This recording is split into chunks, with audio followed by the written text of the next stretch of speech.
Hello and welcome into West Carrollton, Ohio, here at Dock Stadium for tonight's MVCC Game of the Week season kickoff. I'm Andy Horton, along with my partner Jeff Allen. We're going to bring you tonight's action. Tonight's matchup is shaping up to be a good one between the Stebbins Indians and the West Carrollton Pirates. Both teams are hoping to get the season started off on the right foot. So Jeff, how about you give us a little bit of information about what the Pirates bring to this game?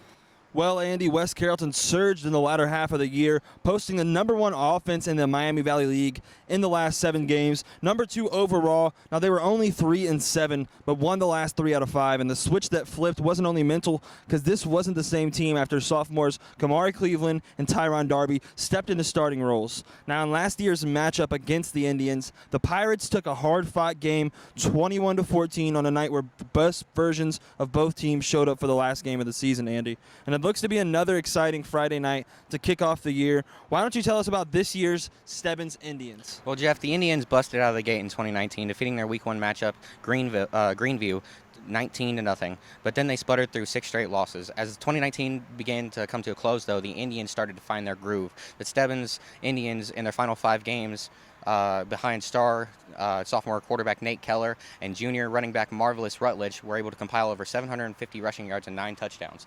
So the Indians here in 2020 are going to try and take that late season success and replicate that. Jeff, how about you go ahead and tell us a little bit of information about the West Carrollton coaching? West Carrollton's head coach Dion Black was hired last year. This is the beginning of his 2nd year. He's former Trotwood Madison defensive coordinator, so a really good relationship with Jeff Graham. And he did leave that Division III state championship team that was undefeated 2 years ago. Was a former Urbana defensive back as well, which is a local college around here. Was 3-7 last year, but won the last 3 out of the last 5. So a very good ending to the year and a lot of hope going into this year. Andy, what about Stebbins sidelines? Well, Stebbins is coached by Greg Bonifay. He's been at Stebbins for 3 years, and before that, he spent 10 seasons at Southeastern as their head coach.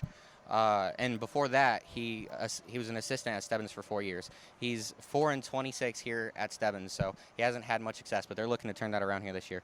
Jeff, what do you think that the Pirates have to do in order to secure a victory here in Week 1? Well, it's pretty simple, Andy, and they go hand in hand. First, they need to establish the run early so they can open up the offense for that quick reaction sophomore Kamari Cleveland. Now, Tyron Darby has been tearing it up. The last 3 games of the season last year was incredible. We're going to talk more about that in a second. But if they pound him into Stebbins' solid run defense early, they can open up the rest of the game. And also, they need to utilize their speed on the outside and on the edges, which means a lot of screen plays, a lot of stretch to the outside. Utilize that athleticism that they did so well in the last 5 games last year. Presenting your 2020 West Carrollton High School marching On the defensive side, they need to rush edges aggressively, Andy, and stifle the running lanes. They need to force Nate Keller into making mistakes, and they really need to stifle the running lanes for Marvelous Rutledge. He's a former wrestler. Well, he still wrestles, and he's a very big body, a one-cut running back. He gets inside the holes, and he just penetrates through them all the way. So they really need to stifle him and force Keller to make mistakes if they want to win tonight. And, Andy, what does Stebbins need to do to come away with a victory? Well, Stebbins on offense, they're going to have their offensive line put in big work, because that's how they started to have success down the stretch last season. So their offensive line is going to have to be great, and they're going to have to find a replacement for senior wide receiver that they lost, Kelby Cox. He was a big part of their offense last year. He was their leading wide receiver, and without him, it's going to be hard for Nate Keller to get things going. And on defense, they're going to have to stop Tyron Darby and Cleveland, because those guys are just a menace on offense. They're going to be very hard to stop, but if they're going to slow them down, it's going to be because of Stebbins' 2 senior middle linebackers, Braden Pennington and Dan Johnson. They combined for almost 190 tackles last season, and they were just a menace on defense. So I think they're going to have to lock in today and swarm the ball carrier in order to have success today. Jeff, who's your player to watch tonight? For West Carrollton Pirates, Andy, I'm going to have to go with the star running back Tyron Darby. Just talked about him a few seconds ago. Ended the last 3 games last year with 450 total yards and 9 touchdowns, which is incredible if you consider the run defense they played were not pushovers. And on Stebbins, I'm going to go with the defensive side of the ball, and Dan Johnson, you just talked about him a few seconds ago. An amazing run stopper with almost 100 tackles, 2 sacks. He plays all around, and he will no doubt be the captain and the leader for this defense this year on the Indians. What about you, Andy? Well, for West Carrollton, I think you definitely got to watch the quarterback, Kamari Cleveland. We've talked about him a bunch already, but he can get it done both on the ground and through the air. He led the league in passing last season, so he's going to be huge. And for the Indians, I'm going to go ahead and take Nate Keller, their quarterback. He's also a dual threat quarterback, so it's going to be a difficult job for these defenses chasing around these quarterbacks early. Jeff, who do you think is going to win this game? Well, I think they've been trying to turn it around for a while. West Carrollton, Andy, just hired Dion Black, ended last year with a lot of hope, a lot of potential, put in a lot of hard work this offseason. I think West Carrollton finally starts to turn it around this year, and in particular, this opening week. I think West Carrollton wins in a hard-fought battle, 29-20. Their explosiveness is just too much for this Indians team, I think. What about you, Andy? Yeah, Jeff, I think I'm going to have to agree because I really like what Stebbins brings to this game, both on offense and defense. But I think the offensive firepower that the Pirates have is just going to be too much tonight. So I'm going to take the Pirates in a close-fought game. And that does it for our pregame warm-up. So we'll come back after the kickoff. Yeah, we're going to throw it down to the band now. Next, please rise and join in the singing as the band performs the West Carrollton High School alma mater.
All right, ladies and gentlemen, we are back for the opening kickoff of the MVCC Game of the Week season kickoff. We got the Stebbins Indians and the West Carrollton Pirates tonight. And West Carrollton is going to get the ball first, so we got Stebbins kicker Sean Dozier ready to kick it off, get us started tonight. Back to return for the Pirates, you have Aiden Jones, Cedric Anthony, It's received. And Tyron Darby. It's received by Darby, and Darby's at the 30. He's cutting through, and he's at the 45. He's at the 50. Darby, he's breaking, and he's out at the 35. What a start for the Pirates. Talk about a player to watch, Andy. Who else can you watch on that play?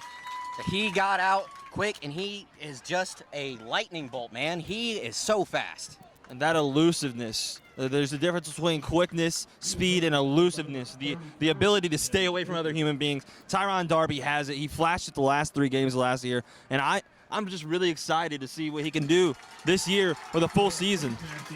And there's a face mask against Stebbins, so tack an extra 15 onto that one.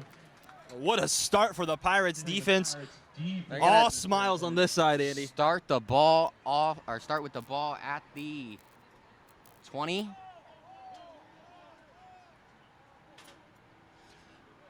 So Jeff, as Kamari Cleveland and Darby come out to start off on offense, what are you expecting to see here on the first drive?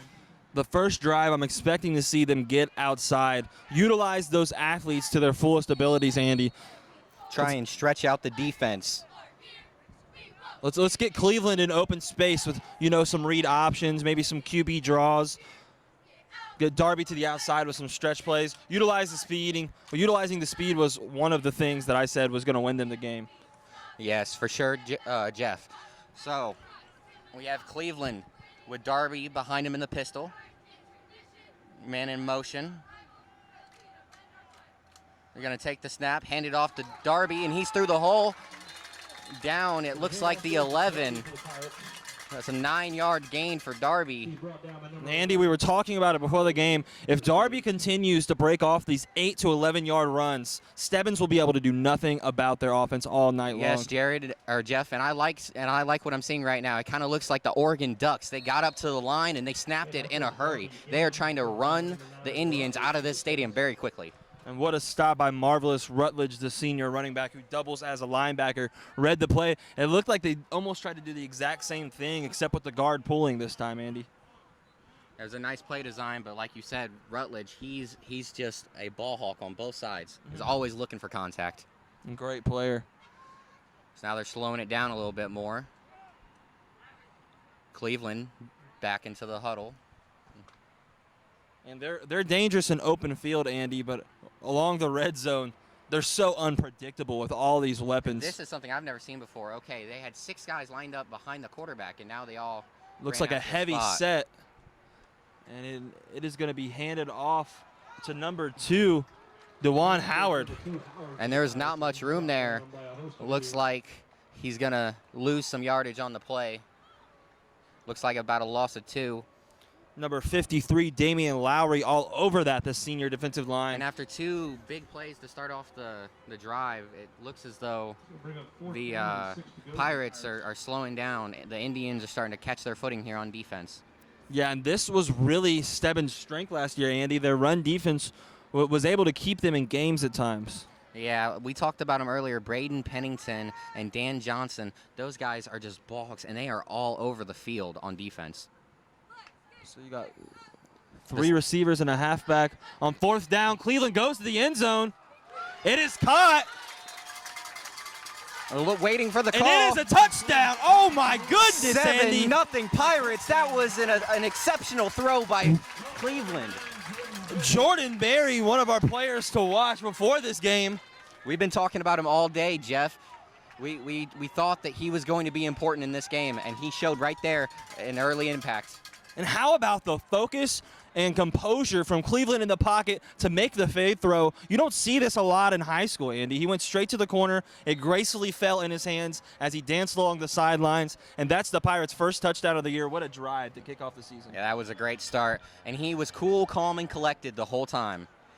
And there's a bad snap on the point after, and so that's going to be a failed attempt.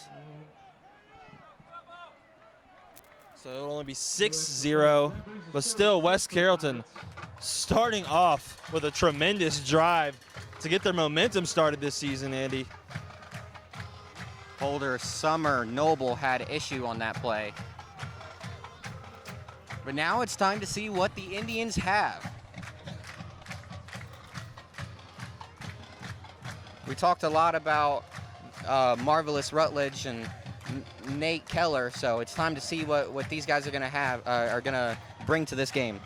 The most intriguing thing I'm ready to see, Andy, is who's going to show up for them in the passing game. Who is Nate Keller going to throw the ball to? I think that's going to be the surprise of the game. That's a huge question, Jeff. A guy that I was looking at was Daniel Bowman. He's a two-way player. He only had 19 catches last year, but he averaged 15.4 yards per catch. And also when he was on defense,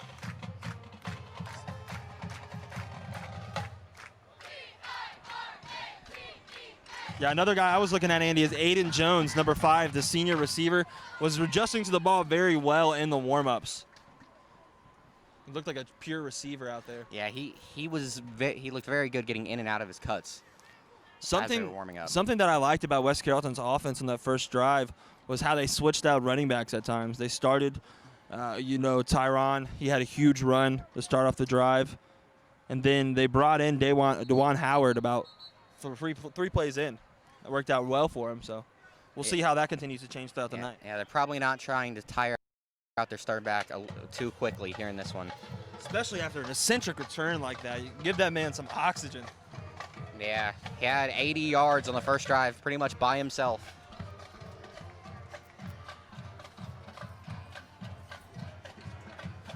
And so now the Pirates are on to kick.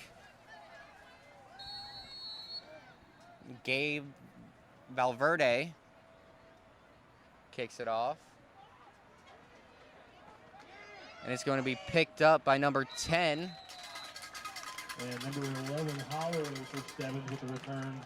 Adrian Norton. So number 10, Adrian Norton on the play. Correct. Great Number return. 10, Norton for Stebbins. So that'll bring out Nate Keller, Andy, and we've been talking about him all day. This will be the X factor for the Indians offense. Yes, sir, and I would expect for the Indians to come out and give the Pirates defense a heavy dose of rushing. They are a very good rushing team. Especially got that big body back there. Marvelous Rutledge, a senior at 6 foot, almost 200 pounds. He wrestles in one of the heavier weights in the Miami Valley League. Yeah, and he is just a game breaker as they hand it off to Rutledge up the middle, and it looks like he's going to pick up 3 or 4. And he's a big boy, but he cuts fast. His way of running is reminiscent of. And actually, that was Omar Holloway. My bad on that. So interesting change here early for the Indians. Rutledge worked for them a lot last year. That was the number 1 back. Yeah, he had almost 700 yards last season. He was a workhorse, but you did see him on defense making some big plays. So who knows? They may have tried to switch him full time and give Holloway a chance here. And Keller's going to take the snap and fakes the handoff and then got absorbed by number 3, Cole Candelas. We talked about him a lot, Jeff. Yeah. He was an impact player for them last year. In one game against Fairborn, he had 3 fumble recoveries. So he's an impact player on this defense. Yeah, last year played a lot of defensive back. Looks like he's playing defensive end outside linebacker this year, and he has beefed up a lot, Andy. He looks very athletic, looked quick in the warm-ups, and makes a huge play there. But I don't know what that was. I think it was a falling apart run-pass option maybe. I'm not sure. Yeah, it looked like there might have been a miscue on the offensive end. Fell apart very quickly. On 3rd down, there will be a penalty. They're going to call a false start Wow. on number 17. This is not a good start for the Indians. And you got to wonder who's going to show up for these Stebbins Indians. They need a player to break out. Yeah, are we going to see the Stebbins Indians that had a rough middle of the season last year? Are we going to see the team that was able to get things going on offense towards the end and put up some points, get a couple of wins? Now Keller is going to take the snap this time, and he's going to get absorbed again as they try to move the pocket to the right, to the left side of the field, and the pass rush was all over him. And you see, Andy, I know one of my keys to the game at the beginning of this game was rush the edges aggressively, and they have done just that. If you don't allow Keller to move outside the pocket and make plays, then you take away most of his ability. Most of the time, it's not likely for him to sit in the pocket and make good decisions. He panics a lot. So it's smart of West Carrollton's defense to recognize that. Great effort by Anthony Baltimore. Yeah, Baltimore, he's looking really good here early, Jeff. Yeah, Baltimore and McCandless. This whole West Carrollton team looks to be full of athletes. So it's 4th down, so Stebbins is going to punt. Back comes Sean Dozier. It's a pretty good punt. He's going to land at the 40 or at the 36. Oh, that was a great punt. Go out of bounds. They're going to call it at the 31. So that was an excellent punt for the Indians. It was a nice way to flip fields here early in the game. Yeah, they were backed up, Andy. Yeah, that was not a good first possession for the Indians. And, well, the guys that are coming back on the field, they had a very good first possession. Yeah. The Pirates, 2 stars, it showed out early why they're the Pirates' 2 stars. Yes, sir. Jordan Berry made a great adjustment to the ball in the red zone. And they pounded their way into that red zone in the first place. Comes back out in the gun. Kamari Cleveland with Darby back there again. 3 wide receivers, 2 to the left, 1 to the right. And Cleveland's going to make the throw to number 23, Gerald Sanders. That's a nice completion.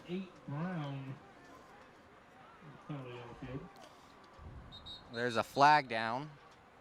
Let's see what that is. But how about the pursuit for number 8, They're going to call in an ineligible receiver downfield on the offense. So that's going to back him up 5 yards. Looks like the penalty was an ineligible receiver downfield. So we'll redo first down, call it a 1st and 15. Redo first. Yeah, but what I was just saying there is Javin Mack Brown, the defensive back for Stebbins, stayed home there. He did not go with the rollout. Yes, Brown is a quick and agile defender, and he read that play very well. Didn't give up too much ground on that play. And now Cleveland back ready to take the snap, back in the gun. 2 to the right, 1 to the left, wide receivers. Got a tight end in the middle. Takes a snap, and it's a fake handoff, and he throws it over the middle to Sanders. And Sanders across the 50 to the 45, and he's going to be pulled down at the 41-yard line. Jarrell Sanders with the juice. And how about the play action from Kamari Cleveland, though? Wow. He did a very good job selling that play. And the Pirates, they're off to a quick start again on this drive. And a quick rip right down the middle. Cleveland looks very composed so far, Andy. He's had 2 throws on the run, 1 pocket pass, and they've all been very pretty. Yeah, he's looked very nice here in the early on. Darby to the outside. He's going to pick up maybe 2 or 3. He runs into the bench as he's going out of bounds. That one didn't look too. That one kind of hurt. That is not good to see from your star player. So a very momentous start for this Pirates drive once again, getting the juices flowing up there. So it looks like something new that we're doing this season is the ball is in the center's hands until the whole time. He carries it up to the line of scrimmage for the snap. This is something that we've never seen before. I guess they're trying to cut off the ref touching the ball. All right, so we're back in the pistol. Got 2 wide receivers, 1 to each side. Howard is back in at running back, and they're going to hand it off to the right side. He's going to pick up 3 or 4. And you see Andy, West Carrollton trying to get the run going early, trying to force it up the middle. But this front 7 from Stebbins is very stubborn. They're very strong up the middle, stopping the run. That's why I said they need to utilize their speed. They need to make these guys run back and forth. They need to stretch them out. Right now, they're very solid in the middle of the core of the defense. Yeah, and when you look at that linebacking core, when you see Rutledge in the middle, and then also you got Pennington and Johnson on the outside, that is a really nice group there, Jeff. Now the snap, and they're going to hand it back off to Howard, straight up the middle, and Howard's going to make a couple guys miss. He's going to fall down at the 19. That's another first down for the Pirates. Darby and Howard showing out to be a literal 1-2 punch. Number 1 and number 2. Without a doubt, Jeff. They were explosive down the stretch last year, and they're showing us exactly that right now in this game. Now Cleveland to take the snap, back to Howard, and Howard is breaking tackles down to the 13, looks like. I don't even know if you consider that breaking, and he was slipping off of people. As you just saw defenders fall off as he's going down the field. Back quickly to the line now. Cleveland takes the snap again to Howard. Howard's getting a lot of work here early. That's very close, Andy. That's very, very close. Pulled down. They're going to call it down at the 1. And I think West Carrollton going to line right back up and run it right back down the middle right here. I don't think that they're trying to give the Indians much time. I don't think they're trying to give them a breather. Notice they're bringing Sanders back in. Also, another thing to note about the West Carrollton offense is they keep that tight end Logan Cloyd on there at all times. So I would keep an eye on him here in the red zone to be a big weapon. He's been blocking so far, but he's definitely shown the ability to get out there and catch some passes. He's a big athlete as well, Jeff. 6'2", 6'3", 220. He's a big guy. Nice size for a tight end. Howard's still in the backfield here. Cleveland take the snap, hands it off to Howard. Howard's going to try and go outside, spins back inside. He gets a vicious hit. Tremendous momentum from number 32, Braden Pennington. He just smacked him. Howard tried to spin around, but there was no spinning around that big body. Charlie Blanton also in on the tackle. It was a good stop there by the Indians. And right now they're just going to want to see if they can bend and not break. You don't want to go down 13 early.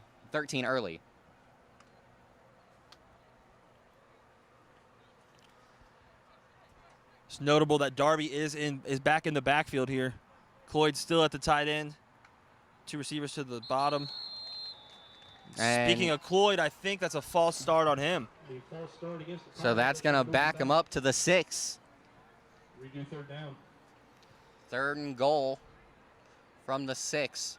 Are you expecting maybe another backside corner fade? Actually, I'm expecting them to try to penetrate down the middle with the passing game. Another play action here, Andy. They've been running it a lot at the red zone. I think that's setting up something special. Maybe a slant, a little drag across the middle. They keep these 3 receivers, so there's no telling what they may do. And Jarrell Sanders has looked great so far. Cleveland is going to take the snap, throws it. Slant on cue. It's going to be completed to Cedric Anthony. He was a wide receiver that we were told to watch today, and that's exactly why. That was a great route.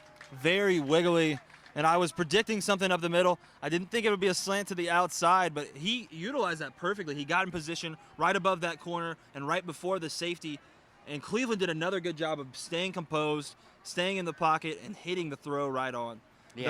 Yeah, the Indians have not gotten much pressure, but he just looks like he is in a zone right now. He's handling himself very well for a junior quarterback who just got the starting job in the middle of last year.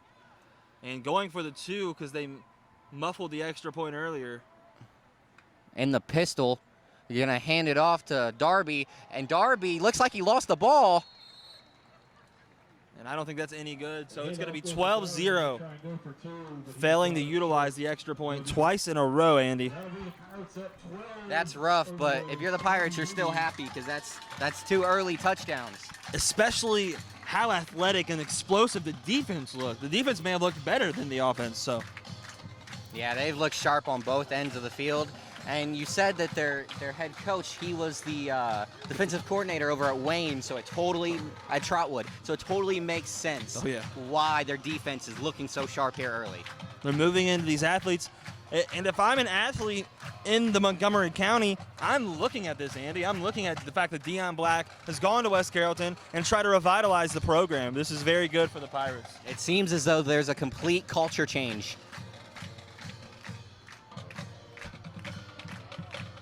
And it looks like they were ready for the kickoff, but there might have been a timeout.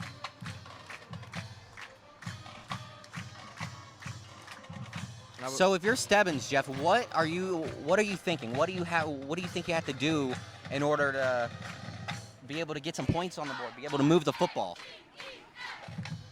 I don't know, Andy. This West Carrollton team seems to be an enigma in the first couple possessions of the season. Honestly, I want to get a rhythm. They haven't gotten anything so far, so let's try to get some 2 or 3 yards on a dive. Let's try to get a little cross route, a little screen going, anything. So that's what I'm trying to do. I'm trying to get 3 to 5 yards. I'm not thinking about the touchdown. Yeah, and we talked about how this offensive line for Stebbins was going to play a huge part today, and so far they've not done a good job protecting their quarterback. 2 sacks on the first drive. Not at all. And West Carrollton has done a good job of, I don't know if you can do a good job of this, but being athletic, just rushing off the edge, being very explosive with the quick first step, and forcing Keller to make these 3-second decisions that he's not used to making. Yeah, they have just been on a different level than the Indians tonight. They've had all the energy in this game. Yeah, so I'm going to try to get some quick strikes to find this Indians offense. Just anything to get some confidence and rhythm. All right, so back out for the kickoff is Gabe Valverde. He's a sophomore kicker. 5'7", 150. Pretty small kid, but he can kick the ball pretty well. Here we go. The offense starts off of the tone of the return. Let's see what the Indians can do here.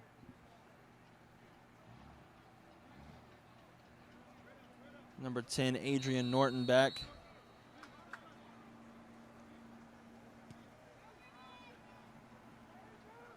Received by Norton. He's going to go straight up the middle, and he finds a little hole, does a cut to the outside, gets a couple of guys to miss, and he's going to get across the 44. Wow. That was The a great effort and a nice return there by Stebbins. Yeah, if I'm the Pirates defense, I'm looking for that guy on offense. If he gets the ball, he is a problem. Yeah, he looked to have very good vision there on that play. Which is not very common for high school. You know, most of the time they depend off their athleticism and you know, just moving the way that they of instinct. Mm-hmm. Kick returning is very hard. I mean, and those defenders are coming so fast down the field. It's a tough position to play. The 4 receivers set, which kind of shakes me up. I feel like they would go with a tight end after the pass rush that they experienced, but still 4 receivers, 2 on each side for Nate And Keller. now Rutledge in the backfield is going to take the handoff, and that's a nice start for him as he's going to pick up 7 or 8 yards. He is just a workhorse, Jeff. Yeah, and it's funny because we just talked about that. We talked about the fact that why isn't this kid out here? He did so good last year being their workhorse that they need to set the tone for the offense, and now he's out here and they have a great start. Yeah, that was a very nice rush. Would have been nice to see him last drive. They're going to hand it back off to Rutledge, off to the left side, and he's going to pick up another 4 to 5 yards. First down, Stebbins. And that's another run, just straight up the middle. And that does more than just gain yards, Andy. That makes a statement. It lets you know what you can do. It gains the other team's respect. Now those middle linebackers are thinking about number 9. He's embedded in their mind. Yeah, Jeff. And when I watch Rutledge, man, he just looks like a guy that I don't want to try and tackle. That wrestling background, we mentioned it earlier, it comes in handy. Read option. Almost. Nice job by Keller, but it was still a good read by the Pirate defense, as there was no gain on the play. He was able to fake out a couple of the defenders, but Number 60, Anthony Comer, the senior defensive lineman, made the read. And he still had a block on him, too. That was very impressive. He clung on to his arm and got whatever he could of Nate Keller. Still throwing off the defense, though. Very useful play. Yep, 4 wide receivers, 2 to the right, 2 to the left. Keller in shotgun. He's going to hand it off to Marvelous this time, and he's going to churn forward for a gain of about a dozen. That man is a battery ram. 200-pound frame, larger than some of their linemen.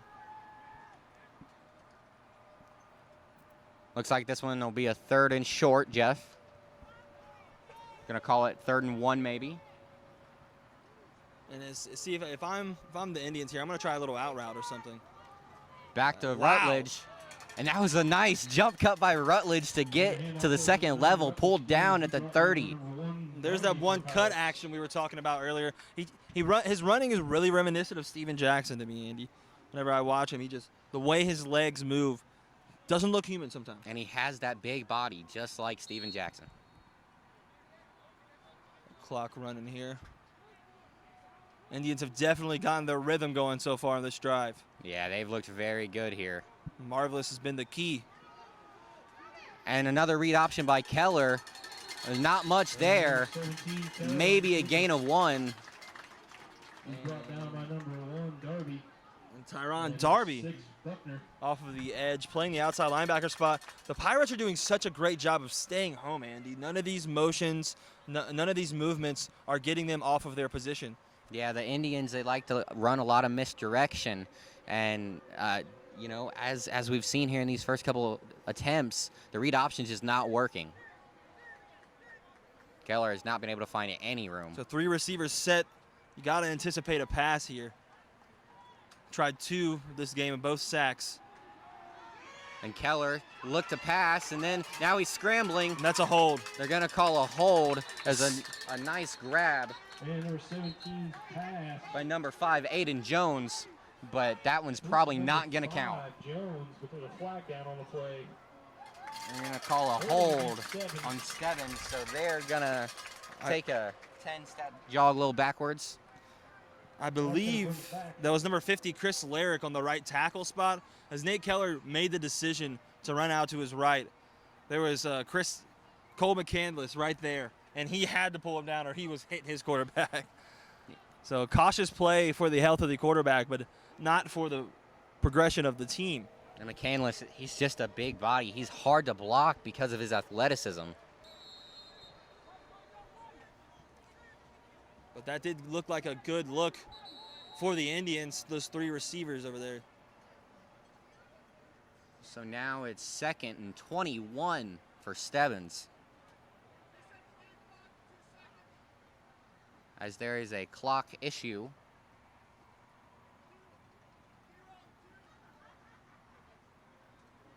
Looks like they got to take about 10 seconds off the clock.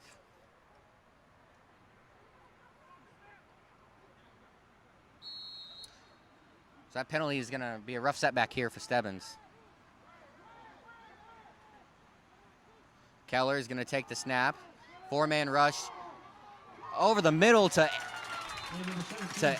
Aiden Jones. That was a great catch. Nice run by Jones. And he just made the play on the outside, gets his yards back there, Andy. But how about the composure of Nate Keller? He's getting used to being in that pocket. He's passed it a couple times, and he just looked accurate there. Yeah, and that pocket didn't hold up too long, but they gave him just enough time to be able to fire that one in there. There was a window there, and Nate Keller hit it. Very impressive throw. Yes, sir, Jeff. All right, so that is the first quarter, and the West Carrollton Pirates are up 12-0 on the Indians. The Indians driving. They got a 3rd down coming up. And what do you like so far, Jeff? Well, so far, Andy, the West Carrollton Pirates have been an overwhelming force. Everything they have done has worked. I think they really haven't done anything wrong on defense other than not stifle those running lanes I was talking about. As Marvelous has seen those and gone straight through them like a battering ram. And I think that's the only success Stebbins has found so far, other than that last pass, is Marvelous Rutledge finding those little lanes. So far, West Carrollton has seemed almost flawless, and they just need to continue their offensive momentum. Yeah, Stebbins, they're definitely going to have to step it up here in the second quarter. I would really look to try and get the ball more to Aiden Jones, because that was a really nice route. We saw him warming up, and he looked really crisp getting in and out of his cuts. So if I'm the Indians, I'm going to try and get him the ball more. But, I mean, I don't really know if they're going to be able to stop these Pirates tonight, man. So you see the Pirates defense getting in place now. Getting ready for our second quarter of MVCC Game of the Week number 1. And boy, is it good to be out here on Fridays, Andy. I've been waiting so long for football, Jeff. I just keep looking at the sunset, feeling the breeze. It's time for fall football, man. Amen, brother. All right, so the Indians defense is marching back out, or excuse me, this Indians offense is marching back out on to continue that drive. They got a 3rd and about 8, 7. And they're lined up in the gun. And if the Indians don't convert here, this is going to hurt for the rest of the game. Yeah, you get this far downfield, you definitely want to be able to make something happen. Keller's going to take the snap, run to his left, and there was just no room. The offensive line not able to do a good enough job. That's the 3rd sack of the game. And they just collapsed, Andy. I don't think the offensive line has the footwork to keep up with the athleticism of West Carrollton's defense. They've just been swarming here early. The way they're going around the offensive line as if it was a soft barrier, this is not good. But when it comes to the run plays and the pocket passing, it's fine. But for some reason, when Nate Keller runs around, they have a lot of trouble forcing the pocket a certain way. It's not really working right now. And they're going for it on 4th and long. So this is interesting. 3 to the right, 1 to the left. Keller Oh, wow. to the outside, almost completed. Ravon Harris almost pulled it in, not quite able to. Yeah, that was a freshman right there. Might be the fresh legs, but Ravon Harris fell out of his hands. It was a nice throw. You got to think it was catchable, Andy. Yeah, Keller got it to him. He just not quite able to hang on to it. This is exactly the opposite of what you need right here, Andy. They were in the red zone. I get going for it, especially if you don't have a sufficient kicker. But still, you have to be more heady. Yeah, that's just really not what Stebbins wanted, and it's going to be rough for them to recover from this early, slow start. So as the West Carrollton offense comes back out, they've had 2 drives, 2 touchdowns. And look to replicate that success. Cleveland is going to take the snap. Screen pass to number 5. Make a couple of cuts. He's inside, down to the 37. Complete to number 5, Anthony for the Pirates. And Cedric Anthony is hobbling off the field after his catch. That does not look good. Yeah, he looks like he is in a lot of pain. Limping off on 1 foot. What a soldier to get out of there. Play the game without me. Keep the game going. I've seen a lot of kids lay out on that field for 10 minutes, Andy. The fact that he wanted to get off the field. And they're going to go ahead and call the injury timeout anyway. Injury timeout. Yeah. So I hope he's okay. He looks like he's in a lot of pain. I see the trainer working on, maybe it's a hyperextended knee or something. Yeah, it looked like that whole leg was just unable to be put pressure upon. Yeah, maybe he took a big hit at the end of that play. But he's a shifty guy. Cedric Anthony is definitely going to be a dynamic weapon for this Pirates offense this year. Now that being his second catch, the first one was a touchdown.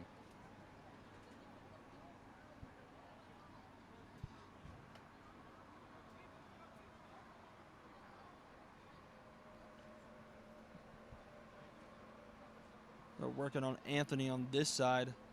Definitely gives the Indians some time to reflect on their play so far, Andy. What do you think they got to do on the offensive side? I said they needed to chip away with those little plays, get some progress. They did that, still weren't able to finish out that red zone. Well, when I was watching film in preparation for this game, I saw that their offense really thrived on short yardage passing. And so those little 3-4 yard out plays, like that's really what they thrive on. They're going to have to get that going. Rutledge is doing his thing early, but he just needs more help. They're going to need to do a better job protecting Nate Keller. And as a quarterback, it's so much easier to complete passes once you've completed a couple. Yeah, just got to get that rhythm going. Once you can get into your rhythm, settle in, makes the game slow down for you. Now Cleveland is going to take the snap. He's back looking and throws it to number 14, Cameron McKinney, and that one slipped through his hands. He was prepared to run with that one before he caught the ball.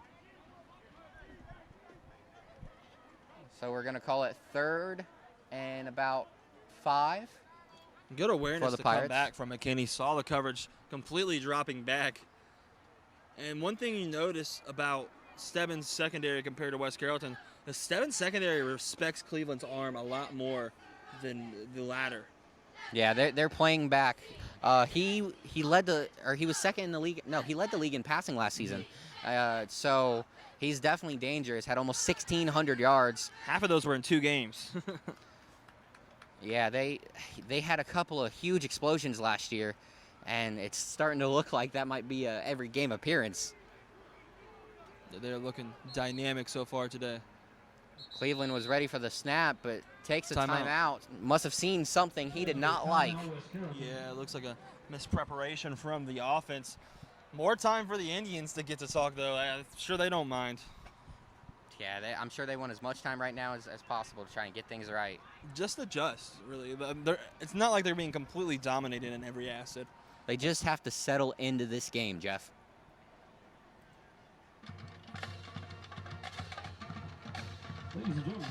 But when we were looking at stuff before this game to prepare, and we saw Darby's numbers, we were very excited, and he's shown us exactly why here early. A huge kick return on the first play of the game, and he's just been all over the field, both on offense and defense and in special teams tonight. It's been amazing to watch so far. Here we go, West Carrollton coming back out. They were awful close in that huddle, Andy. It's going to be a 3rd and 4. Seems like nothing compared to what they've done tonight, but we both know it's all about one possession at a time. Anything can change anytime on any given Friday night. Yeah, and I'm sure the Indians coaches were imploring their players, let's get a stop. We can turn this game around right here. All right, back in the shotgun once again. You got 2 receivers off to the right. They're going to hand it off to Darby, and that was a nice tackle by number 2, Tyrese Lattimore, for Stebbins. Fantastic play. He got pumped up after that one. And I still don't think West Carrollton has gained the respect they need to punt it here. I think they're going to go for it once again on this Stebbins Indians defense. Well, and you know, Jeff, right now when you're clicking, why not? Stebbins has not had much of a answer for things so far. And you know their coach, former state championship defensive coordinator, he has something special for 4th downs. This fake handoff to Darby, and that was a double handoff, Andy. that was a beautiful fake to Dewan Howard. I think they're going to need the chains here. It's going to be very close. The way they gave it. Oh, wow. They do not need the chains, Andy. The officials were confident in that one, Jeff. So 1st down, Pirates. That's a rough one if you're the Indians. You really wanted that stop there. As I'm talking about Deion Black having something special, he pulls out the double reverse. How about that? To the receiver down the middle. I was not sure where the ball was for a minute, man. I'm sure Stebbins wasn't either. Kamari takes the snap, hands it off to Darby, and Darby makes a guy miss and gets through a little hole, and he's going to come out across the 50 at the 49. What a run by Darby. And that was my player to watch. He is so special, Andy. You can see by the way he moves. And, you know, he seems so slithery as well. Like, he's always got guys around him, but he always seems to be able to move and make guys miss, pick up more yards. As it's back to Darby on the handoff, he's going to oh, my goodness, escape Andy. a tackle. Darby past the 40, out of bounds at the 34. Adrian Peterson-esque. They're going to call him out at the 36. He's quick, he's slithery, he is stout. Oh my goodness. Almost got wrapped up there, got spun in a circle, was able to get out of that and pick up an extra 8-9 yards on the play. Beautiful offense by the Pirates. Just the center of gravity and the core strength you have to stay up after that. Human beings don't understand. That is very special, Andy. He was whipped around quick, but that was incredible athleticism. It's hard to believe that young man is a junior. He is definitely going to be getting some collegiate looks. Yes, sir. That is special. After the last 2 games of last season, man, if I remember looking back at the stat sheet, he had almost 400 yards in the final 2 games, along with 6 touchdowns. That's just absurd. Now, it was the last 3 games, Andy. He got a little action because he had 9 touchdowns total for the season in 3 games. So. And in those final 2 games, he averaged 7 yards a touch, a carry. That's just impressive. He's dynamic. And what I like about West Carrollton so far is they're not working him. They're using him very strategically, and they haven't even used him in the red zone, but 2 times. Yeah, this is definitely a platoon backfield type of team, and so far it's working, as both of their backs and their quarterback have been very, very impressive early. I'm surprised I haven't seen as much running from Kamari Cleveland. But then when you think about it, he really hasn't had to. He hasn't had to go through the feet. I'm sure they have a whole part of the playbook dedicated to getting him in space. Yeah, but like you said, with Darby and Howard just eating up yards here early, Very in motion. he just gets to sit back and make some nice throws. Wow, what a stop. It's another big hit. That one by Marvelous Rutledge. They're going to lose 3 or 4 on the play. The Indians read that one very well. And that was a great play by Marvelous, no doubt, but part of that's on the offensive line. The center has to be worried whether he's going to give it the defensive tackle or the middle linebacker. That's a very important spot right there. And I think he just skipped over Marvelous down the field. I don't know. Just a miscue on the blocking assignment. And their attempt to stretch the Indians' defense hasn't worked that much this drive, honestly. Darby made a couple plays, but Stebbins a lot more stifling than usual. Yeah, it's taken the Pirates a little bit longer to get down the field this time. Cleveland back in the pocket. He rushes out to the right. Wow. He throws it deep. Almost intercepted, but that's through the hands of number 11, Adrian Holloway. Almost pulled that one in. We talked about it earlier. The Stebbins defense had 19 stops last season, or 19 turnovers. That was almost another one right there. But Cleveland with a dangerous throw. I get he was in trouble himself, but throwing away is an option there. That reminded me of the playground when we used to play jackpot right there, Andy. Yeah, it didn't look like there was anyone open. That was not the best throw, but he got lucky it was incomplete. He took a chance on the blackjack table there. Yes, sir. Now Cleveland takes a snap again. Oh, my goodness. Huge hit by number 6. That's Ravon Harris. Someone check on that man right now. He needs medical attention. He is slow attention. getting up. He cannot breathe. That was a huge hit. Jarrell Sanders is down, and those are the type of hits, Andy, that make social media. Oh, my goodness. Those are the type of hits that change games, Jeff. That can get the Indians back into this one. You saw Ravon Harris coming up, and part of me just wanted to close my eyes as he started running towards Jarrell Sanders that didn't even know he was there.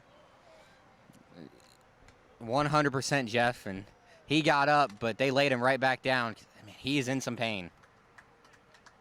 Yeah, a lot of the times it's not even a major injury.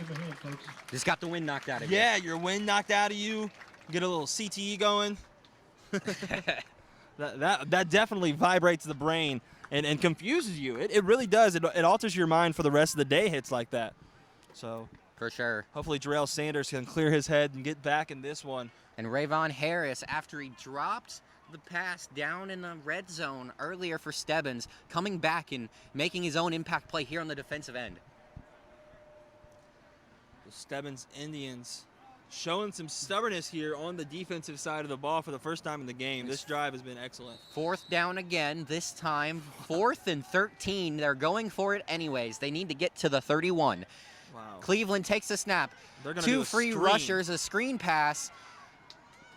And Darby is still going. Darby wow. breaks a couple tackles, makes a couple of guys miss. He's going to come down around the 34. Not enough. They're going to call it the 32, and the Indians will take over on downs.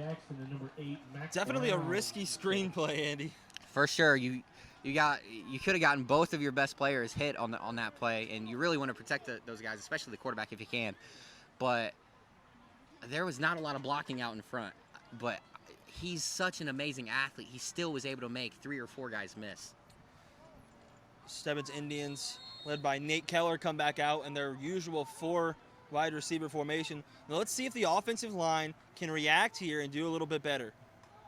As they hand it off to Rutledge. Rutledge up the left side. Rutledge. Marvelous Rutledge. He's just outrunning people right now. He's at the 30. He's at the 25. And he's pushed out. And number 9, Rutledge. Where are they going to call him out? For a big game. Marvelous Rutledge. You call him a 26. one-cut back because that's what he is. This man can run downhill so well with so much vision. He made 1 guy miss and then was gone. Flag down, had a 30. But there was a flag to bring it all the way back. That's going to hurt the Indians. That was a huge game by Rutledge that just got completely negated. A block in the back is one of the more impulsive, regretful penalties, too. It's almost always on big plays like that. And they're always extremely costly. Wow. So just demoralizing here for the Stebbins Indians. Thought they had 50, instead they had -5. And right now, Stebbins, they're just having issues getting out of their own way. Wow. Another dark cloud for the Indians. See if they can fight through. It'll be an amazing drive. They're going to hand it back off to Rutledge. And there's not much on that one. And that was Holloway there, giving Marvelous a break. Holloway for Stebbins as he gets as he probably needed after that 50-yard run. It's frustrating for a young running back like himself.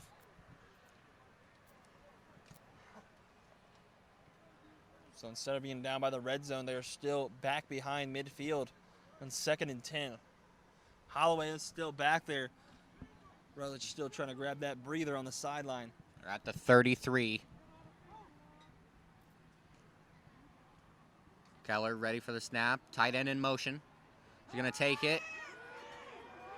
And they're going to call their own screen pass to Holloway. Holloway, he's at the 50. The nice pass, or nice play by Stebbins. He's going to get it across to the 49. So even though they had a huge missed opportunity a couple plays ago on the Rutledge run, Holloway was able to come in and make his own little impact with a nice little screen play, pick up a 20 almost. That deception was very nice, Andy. They were not expecting that at all. And it's funny, the offensive line has broken down so much today that they thought it was just another breakdown, and it worked for him that time. And how about the effort by number 15, Chris Lyric? He was running there, and if he was a little bit faster, he would have got that lead block down. But he was trying. All right, so Keller back ready for the snap. He's looking. He's going to throw it deep. And that one's out of bounds over the head of the intended Adrian Norton. He was covered up by number 7, Cleveland for the Pirates. So it'll be 2nd and 10 for the Indians. And plays like that, you just got to grit your teeth. Norton had a chance on the jump ball. Keller just threw it out of bounds simply. Yeah, he was a little off on the throw. He's looked pretty sharp on a lot of his passes so far, but not there on that one. You know, maybe it's part of that development. Nate Keller, still a junior. He's only had a full year of starting under his belt. He got to play the last 2 games of his rookie season, so he's only got about 12 starts in him. But he has a lot of potential, Jeff. 19 comes in motion. Keller takes the snap, hands it off to Rutledge. No, he keeps it himself. He's going to make a couple guys miss, spins at the 45, and he's going to get across to the 36-yard line. Nate Keller finally getting some space. You know, I think that was holding him back in the running department, is just the offensive line creating some holes for him, and he showed his shiftiness a little bit in there. Yeah, he's way more elusive than what he looks, Jeff. The Tim Tebow effect. Yes, sir. So 3 receivers. He got trips on the top of the screen. One to the bottom, and Rutledge in the backfield. Lined up in the shotgun. They're really going to give it to Rutledge this time. He breaks a couple of tackles. He's up the middle. And Rutledge, he's off to the end zone. Marvelous rumble, Rutledge. As he's going to bring this game within 6. Great job, both by the quarterback, wide receiver, and the offensive line on that play. All doing a great job. What an excellent run. And his feet are just like, they're just like train tracks. This man is so hard to stop, especially when he gets in the 3rd level. There's nobody capable of bringing that 200-pound frame down by themselves. Arm tackles will not work, sir. Yeah, you got to coop him up in the box, and I think that's something West Carrollton's going to really try to focus on. Because they can stifle those running lanes. There's not much else Stebbins can do to get the rhythm going. For sure, Jeff. So we're going to get to see the kicker once again. Deshaun Dozier. He's going to come out for his first PAT attempt. Snap, hold. It's up and it's good. Wow. Looks like they got a pretty good kicker. That was an excellent PAT. Yeah. Well, Sean Dozier was looking very strong in the warm-ups. Has had a good punt and now a good PAT. He's looking like a promising point of their special teams, which is important, Andy. We see inconsistent special teams when it comes to high school football. So when you got a good kicker, you want to keep him. For sure, Jeff. I mean, there's not too many people that can send the ball 40, 50 yards downfield with their foot. I mean, that's a long way. And this kid, he's shown today so far that he's pretty good. And as this beautiful late summer breeze blows, we are going into halfway into the 2nd quarter mark of our MVCC Game of the Week, number 2. 5-point game, 12-7 Pirates. But the Indians have struck, and they're starting to find their own groove, looking pretty good right now. definitely catching up a bit. And I think the biggest part about that drive, Andy, is just the confidence it instills. For sure, Jeff.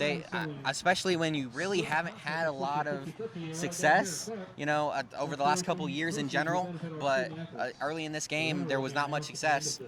That drive is going to be able to maybe turn this thing around for the Indians. For a short time, it looked like this thing might have been a blowout, but the Indians have shown here in the second half, or in the second quarter, that they've showed up to play.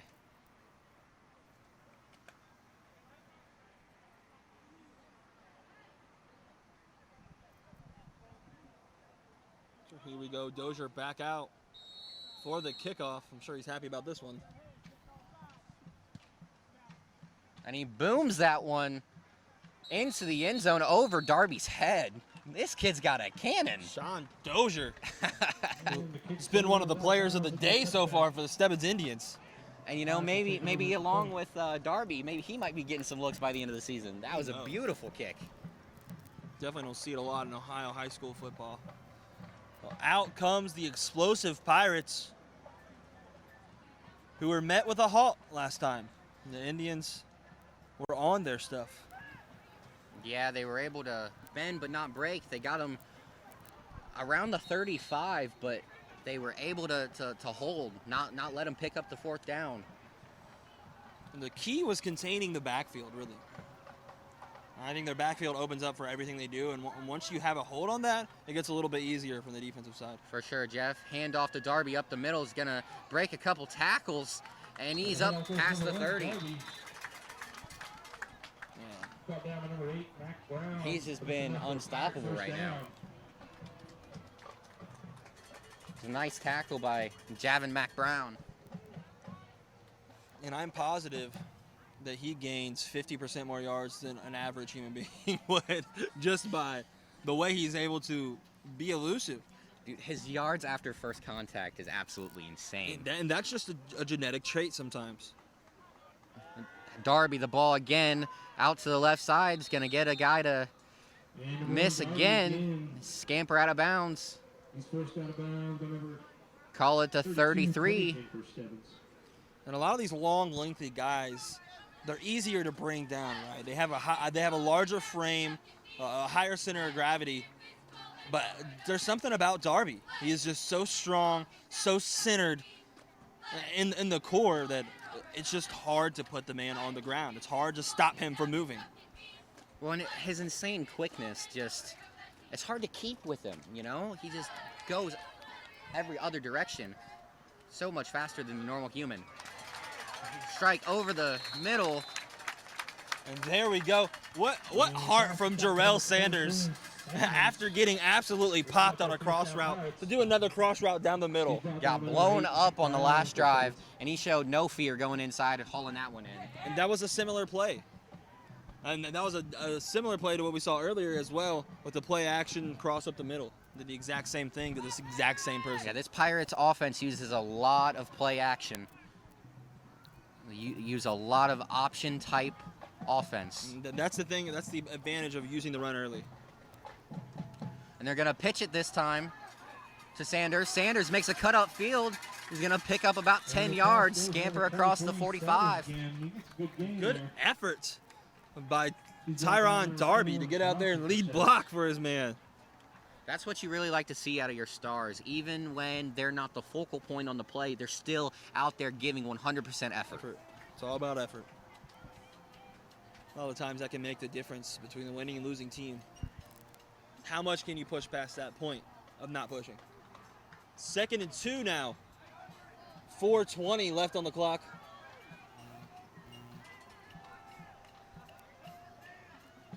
Cleveland takes the snap. He rolls to the left. He's looking. He's being chased.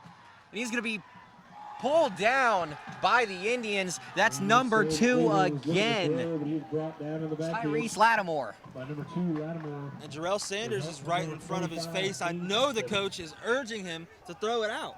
Throw it out, throw it away, throw it down. Throw it anywhere. I think that's just one of those circumstances where you have a young player trying to do too much on some plays. Trying to make some plays. There was just nothing there, and he was being rushed heavily. He should have just gotten that one out of there. So 3rd and 8 now. Coming from a 2nd and 2, not where you want to be, but West Carrollton has converted on way crazier plays. Cleveland calls for the snap. He's going to roll to the right. Throws Wow. it deep. There's a man open if it gets there in time. Oh, wow. And that one was broken up And by this pass is intended for Ravon number Harris. 9, Jordan Berry. This ball is incomplete, broken up by number 9, Rutledge. And Barry had the step. And look at Big Marvelous out there on the pass coverage. Wow. What a play to keep up with hands on his hips. He is so tired after that one. But Jordan Berry, he had the step on him. He had the absolute step to the outside. And if Kamar Cleveland was able to get a little more juice to get that to the end zone, that would have been a touchdown there, Andy. Yeah, and that was kind of something that we saw a little bit in warm-ups. Every once in a while, he wouldn't get quite enough on there. And so a great play design just goes to waste on that one. Cleveland gets the ball back from the snap. He's going to look to rush. And here we go. This is what we were waiting to see, Andy. He makes a guy The miss, electric breaks Kamar in another Cleveland. tackle and is pulled down. This time by number 54, Aiden McInerney. He's brought down by number 54, McCamey, for the Stebbins. Kamar Cleveland needs a few minutes after that one. He is on his knees. That's something you really don't want to see if you're a Pirates fan. He is one of the stars of the franchise, and you really don't want him getting roughed up. Maybe that's part of the reason why we haven't seen him running the ball so much in this game, Jeff. His ability to turn something into nothing is just incredible. You saw it there. All his receivers were covered. He recognized it in about 2 seconds and was out of the pocket. He read that play very quickly, and he was able to make the first guy miss easily with his quick cuts in and out. And he did this thing you see Lamar Jackson do, is where you line up a defender, you line him up to a direction, and you slide your body sideways, and then you can do so many moves from that position. Just puts the defenders on skates. Great elusiveness by Cleveland. Extremely hard to recover after that. And I believe, yeah, West Carrollton has one timeout after this, with 3 minutes remaining in this first half. And it has been somewhat of a comeback story, Andy. I thought for the first couple of drives, especially the way the third drive was going for the Pirates, it was going to be domination. Yeah, it looked like they were going to run the Indians off this field very early. But the Indians, you know, they're a gritty team. They absorbed a couple of punches, and they're sticking around here. And I really believe, like you said, Andy, that Jarrell Sanders getting popped by Howard out there really changed their attitude. I think they got a little more fired up. The offensive lineman got a little more of a push, and Marvelous just kept running to the end zone. So that really changed the pace of the game. Definitely a game changer. Handoff up the middle to Darby. He's going to break it to the outside. Speaking of game changers, man, He just breaks it open every time he touches the ball. he could change the game in 4 seconds. And Darby is laid out. He is not getting up. And that is not good. They need to jump on that immediately. This has not been a good last couple minutes for the Pirates. Both star players going down with different injury issues. Cleveland didn't miss a play, was already back in. But this is troubling if you're a Pirates fan.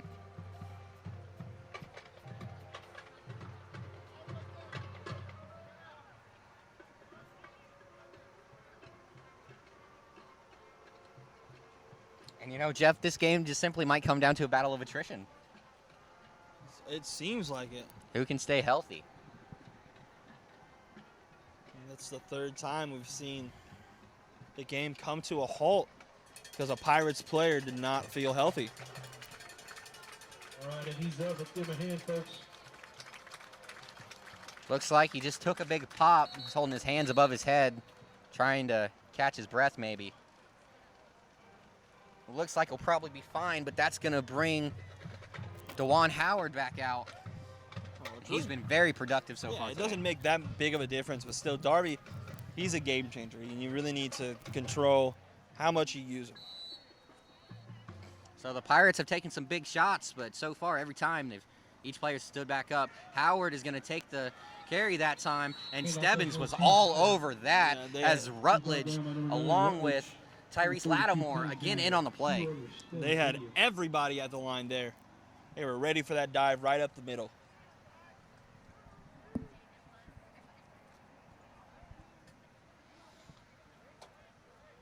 So it's second and 10, second and 11 maybe. Yeah, I think they probably lost a yard on that one. Cleveland comes up to the line. 3 receivers. You got Cloyd on the tight end spot. Still in the shotgun formation. Takes the snap. He's being rushed. Gets out of the pocket, makes a throw. That one Incredible. I think that was Darrell Sanders on the catch. with his third catch of the game, making big plays. Stop by number 23, Sanders for the Pirates. And what amazing balance to get that throw off, cross your body on the run. Kamar Cleveland has been looking like a special talent this evening, Andy. Yeah, Dalton King, number 25 for Stebbins. He wanted a hold on that play. He did not like that. As Cleveland was escaping the pocket out to the right, he felt like he was held by the tackle, Howard, yeah. but no call, so the Pirates are going to come back up to the line. Lined up at the 10. Cleveland takes a snap. They're going to give it back to Darrell Harris. And as he tried to get to the outside, he's going to be laid out by Jeremy Holloway. And he is got up limping again. He's dealing with a knee issue now. Jesus. West Carrollton's luck has just run rampant. And just as you get another guy back on the field in Darby, you get another guy off of the field in Sanders. How unfortunate. One thing cannot be understated right now. Stebbins has some big hitters. Yeah. They're definitely coming with the damage. So interesting enough, they got 4 receivers. They moved Darby out to the slot. I mean, his first time lined up out there. It might as well be a running back as he gets the end around. Takes it to the outside. Wow. And Jeremy Holloway with another huge tackle. And Darby is down. He's getting up slowly again. And these Indians are just pummeling the offensive players of the Pirates right now. Wow. And They're out to cause pain. this is not to underestimate the toughness of this Pirates team. They keep coming back, but Stebbins, they are hitting momentously. They are definitely cracking guys out there tonight, man. So Cleveland leads the Pirates into the red zone.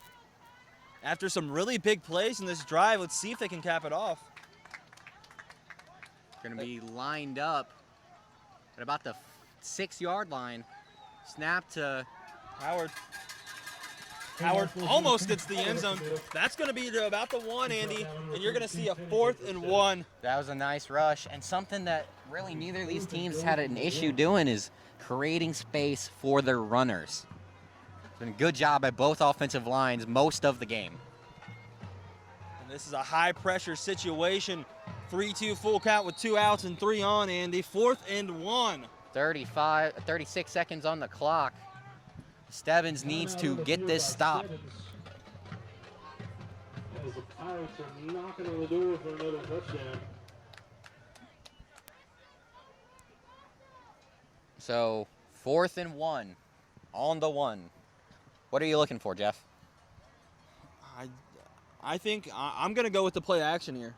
They've ran the ball right up the middle and to the edge a lot of times in these red zone situations, and I'm looking for Howard to be in the gun, a play action from Cleveland, and then Darby up the middle to make the catch. So get the linebackers off guard, just get them in place, and get a cross route right by them. I think that's really the way to go here. Well, I guess we'll see if you're as good as predicting plays as Tony Romo is. Right. I don't know. They might take the running route, but I think Stebbins is thinking run here too. So that's why I'm going with the play action. They've been very successful when they used it. So looks like they're coming out in a similar formation. Darby lined up. Darby lined up in the slot. Howard behind. Stebbins really stacking that box. You know, I really like this look out of the Pirates because they're three most dynamic players all on the field at the same time as Howard is going to take the snap, and he's going to cut to the outside. And he got hammered as he entered the end zone. Yeah, it doesn't matter if he's limited to the sideline. He got 6. And it looks like a Stebbins player was slow to get up. Number 21, Dan Johnson. He was supposed to be an impact player for them tonight. Haven't really called his name much. No, I think that's part of the Pirates' plan is to keep the ball away from that guy. Yeah, we talked about him earlier. He had 98 total tackles last season, Jeff. A couple of sacks, a forced fumble, and a fumble recovery. So he was all over the field. Yeah, he's a dog. I think his presence, that just means something alone. Now the Pirates are going to line up for the kick. Gabe Valverde back on the field. You notice we have a different holder. Down on the field back there. And now another Indian has gone down. I think that's just Dan Johnson. I think he was trying to tough it out, and then he just eventually gave out. And bring him off the field. Let's give him a hand. I think maybe earlier that was 22 Charlie Blanton Really that came out. interesting. Definitely a lot of injuries for the first half of week 1, Andy. Yeah, well, these guys haven't been hitting, You need those hits in order to get your body accustomed to the shock, and we just haven't had it yet. So week 1 is always full of injuries. Valverde kick is up and good. Finally gets a clean snap. 19-7 with 30 seconds left. The Pirates with a 12-point lead. A lot more high scoring than I thought it was going to be, Andy. I thought the West Carrollton might be this explosive, but the red zone offense wasn't going to be as efficient as it has been. But, like you said, when they've gotten down there, they've actually been tremendous.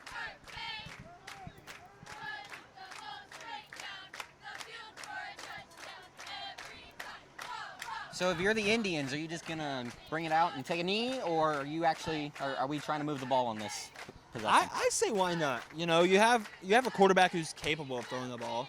It's not like you have a running dominant program. You have some athletes outside. Why not? That's my only question. That's a good question, Jeff. If Stebbins is going to try and strike on this drive, I would expect for Aiden Jones to be a key on getting them down the field quickly.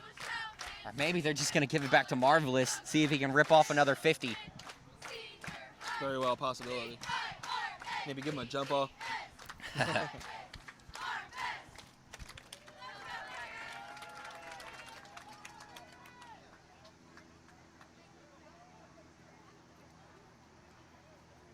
Adrian Norton and Javin Mack Brown back for the return now for the Stebbins Indians. Valverde hasn't kicked it too far tonight. Let's see what he can do on it. And then another. He's going to swib that one up the middle. It's going to be picked up by number 5. That's Aiden Jones. Number 5, Jones. Take it across the 35. They're going to call him out at the 35. 15 Peebles for the Pirates.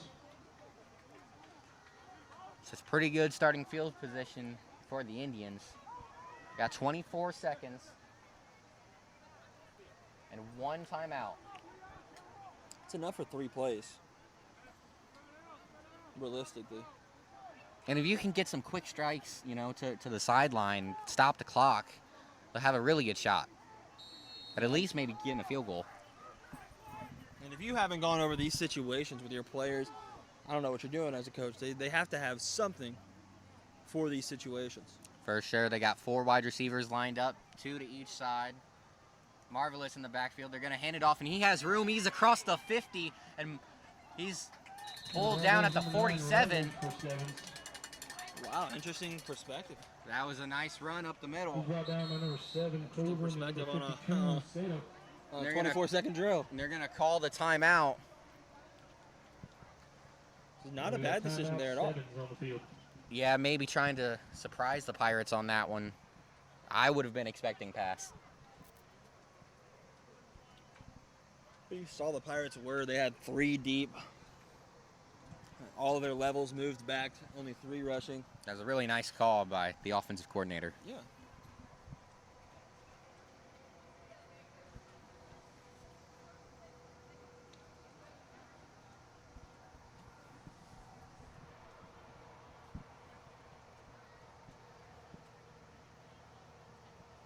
So timeout here for the Stebbins Indians. About to go into this first half, Andy. Has anything surprised you about this game so far?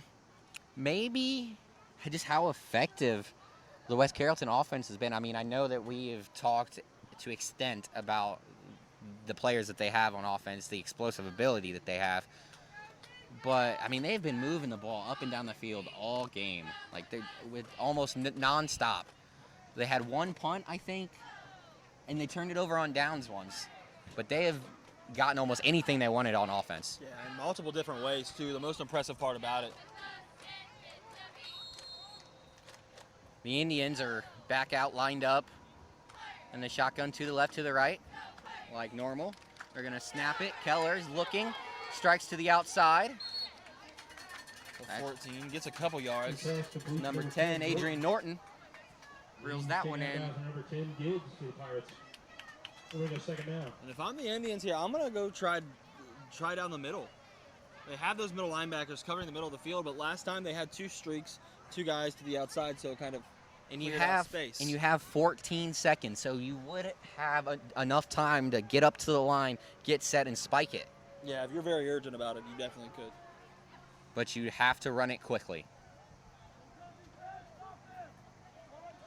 Handoff once again to Rutledge. He's going to throw guys to the ground, goes to the outside. He's running to the sideline smartly. Heads up play by the senior. So this is setting up a good field position for a Hail Mary, man. Either a Hail Mary or a very long kick. We saw their kicker send it into the end zone earlier.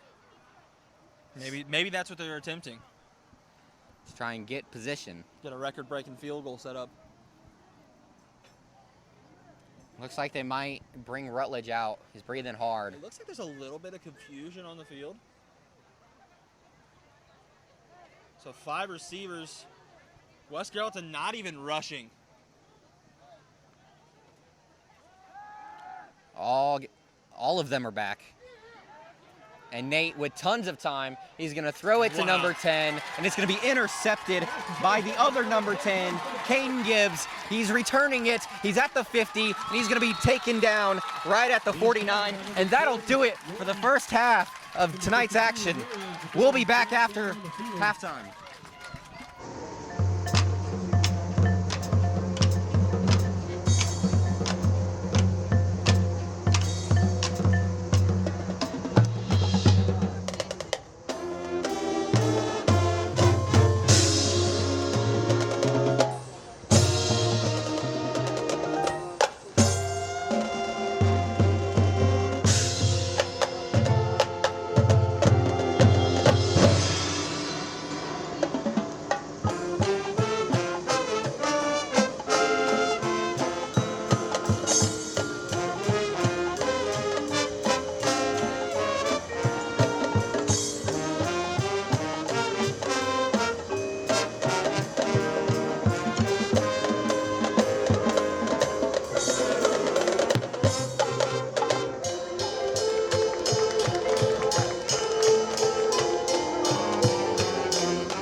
Okay, Jeff, so we're back for the third quarter of our MVCC Game of the Week season kickoff between the Stebbins Indians and the West Carrollton Pirates.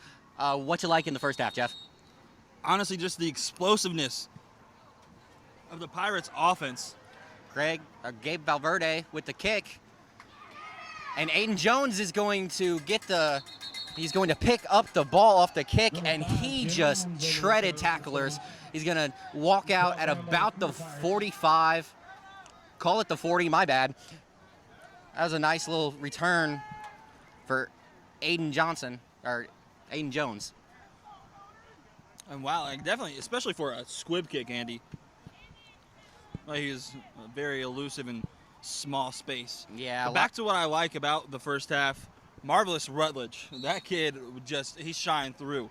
He was back in pass coverage for the Indians at points. He was a great run stopper, and we all saw the big runs he ripped off. That man is just a workhorse. If they keep him going and he sets the tone for this offense, I have no doubt they can come back. Yes, and I'm sure he had well over 50 yards in that first half. The Indians started slow. They're going to hand it off to Rutledge here on first down. He's going to get it out to the 45. They're going to call him down.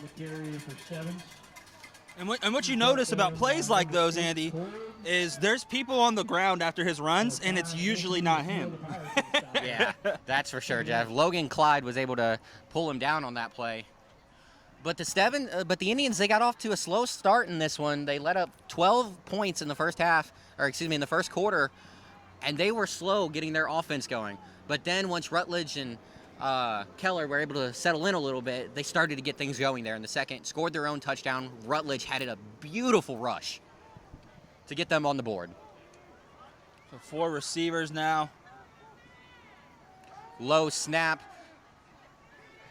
Keller rolling out to the left. He throws it deep, and that's going to be hauled in. There is no way. That was hauled in by Adrian Norton. Beautiful throw and an excellent catch by the wide receiver. It was actually Jeremy Holloway, another kid we've been raving about tonight.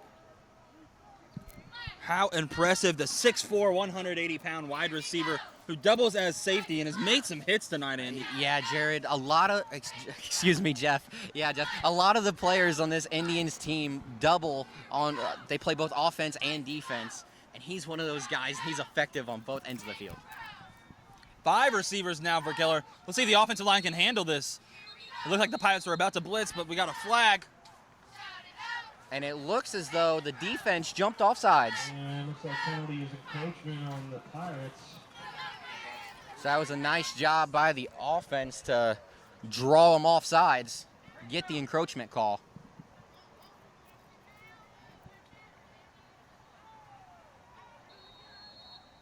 Now it's going to be 1st and 5 for the Indians.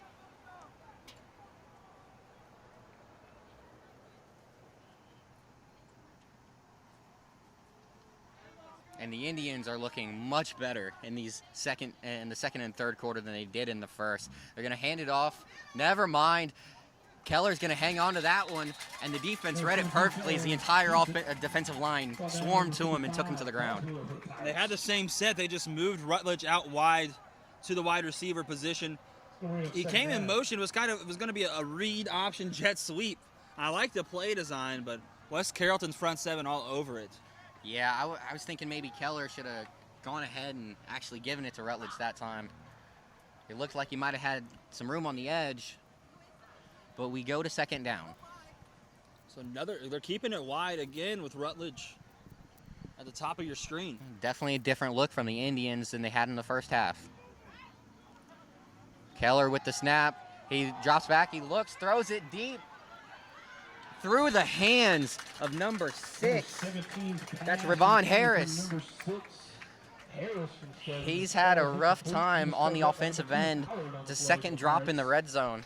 And he's made a lot of one back. He's made a lot of plays in deep coverage, Andy. He's been a really impressive defensive back. But there's been a couple times where he's just come up short on the offensive end. Yeah, and he looks like he might be a little banged up. He's not looking for any medical attention. It just looked like he maybe had a little bit of a hobble. He looks fine now. I like how the Pirates are taking advantage of no halfback in the backfield and just straight up blitzing 5 wide. One lineman per offensive linemen. Now they have Holloway back in the backfield with Keller, and Keller's going to try and escape. They got through that line so fast. He had no time to react. Tried to get out to the left and was taken down quickly. And who else? Number 55, Anthony Baltimore, making yet another impactful defensive play on the line. So that makes it 4th down for the Indians. Big decision here. And it looks like they're going to keep the offense out on the field as Nate Keller's looking to the sideline for direction. And this can be a big drive right here, Andy, depending on what happens. This can definitely be a tone setter, Jeff, for the second half. Omar Holloway, the back. He's going to pick up a blocker. Keller's going to have time and throws it out to the right. There's guys there. And it's... We're waiting for the call. Refs are speaking about it. They're having a conference. And it's a touchdown! Ravon Harris. He's dropped. That's his 3rd different pass in the red zone this time. He dropped the first 2. Not that one, Jeff. And how about Keller? Each of the receivers had a defensive back attached to the back of them. Still didn't care. Dropped it in right upon Ravon Harris. And you saw a little confusion there as Norton Harris kind of crossed past at the end. So that's what the refs were confused about. There was a big jumble. Yeah, there was a lot of bodies there. It was kind of hard for the ref to tell what exactly was going on. But what a great play. Huge confidence. You see there from Keller. Make that throw into coverage. This is exactly how you wanted to start the second half. On a 4th down play, Andy, they go for it all, literally and figuratively. Yes, and I mean, there's no better way than to come out from a 4th and 20-ish. Or 4th down from around the 20-25. And another extra point for this impressive kicker, Sean Dozier. Kick is good for Stebbins. That brings them to 14, but the Pirates are still on top at 19. So Stebbins, they continue to raise their momentum and swing back on the pendulum. It was an excellent drive early here in the 3rd quarter from the Indians. So, folks, we're doing things a little bit differently this year. MVCC, we're going to have 2 games each week. And I just got a text from one of our other announcers at our other game. We have a tie game with Fairmont and Centerville tied 14-all at the end of the 3rd. It's been a good game out there so far. Hoping to have a good finish in that one. Just like we're hoping to have a great one here tonight.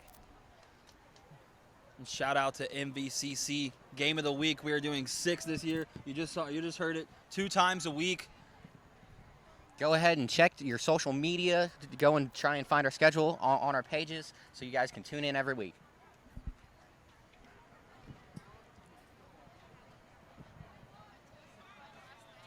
And honestly, we're just thankful that MVCC continues to put on these games, so we do appreciate the higher-ups. Without a doubt, this is a passion of ours, and we don't know anywhere else we could do this, so we thank you guys.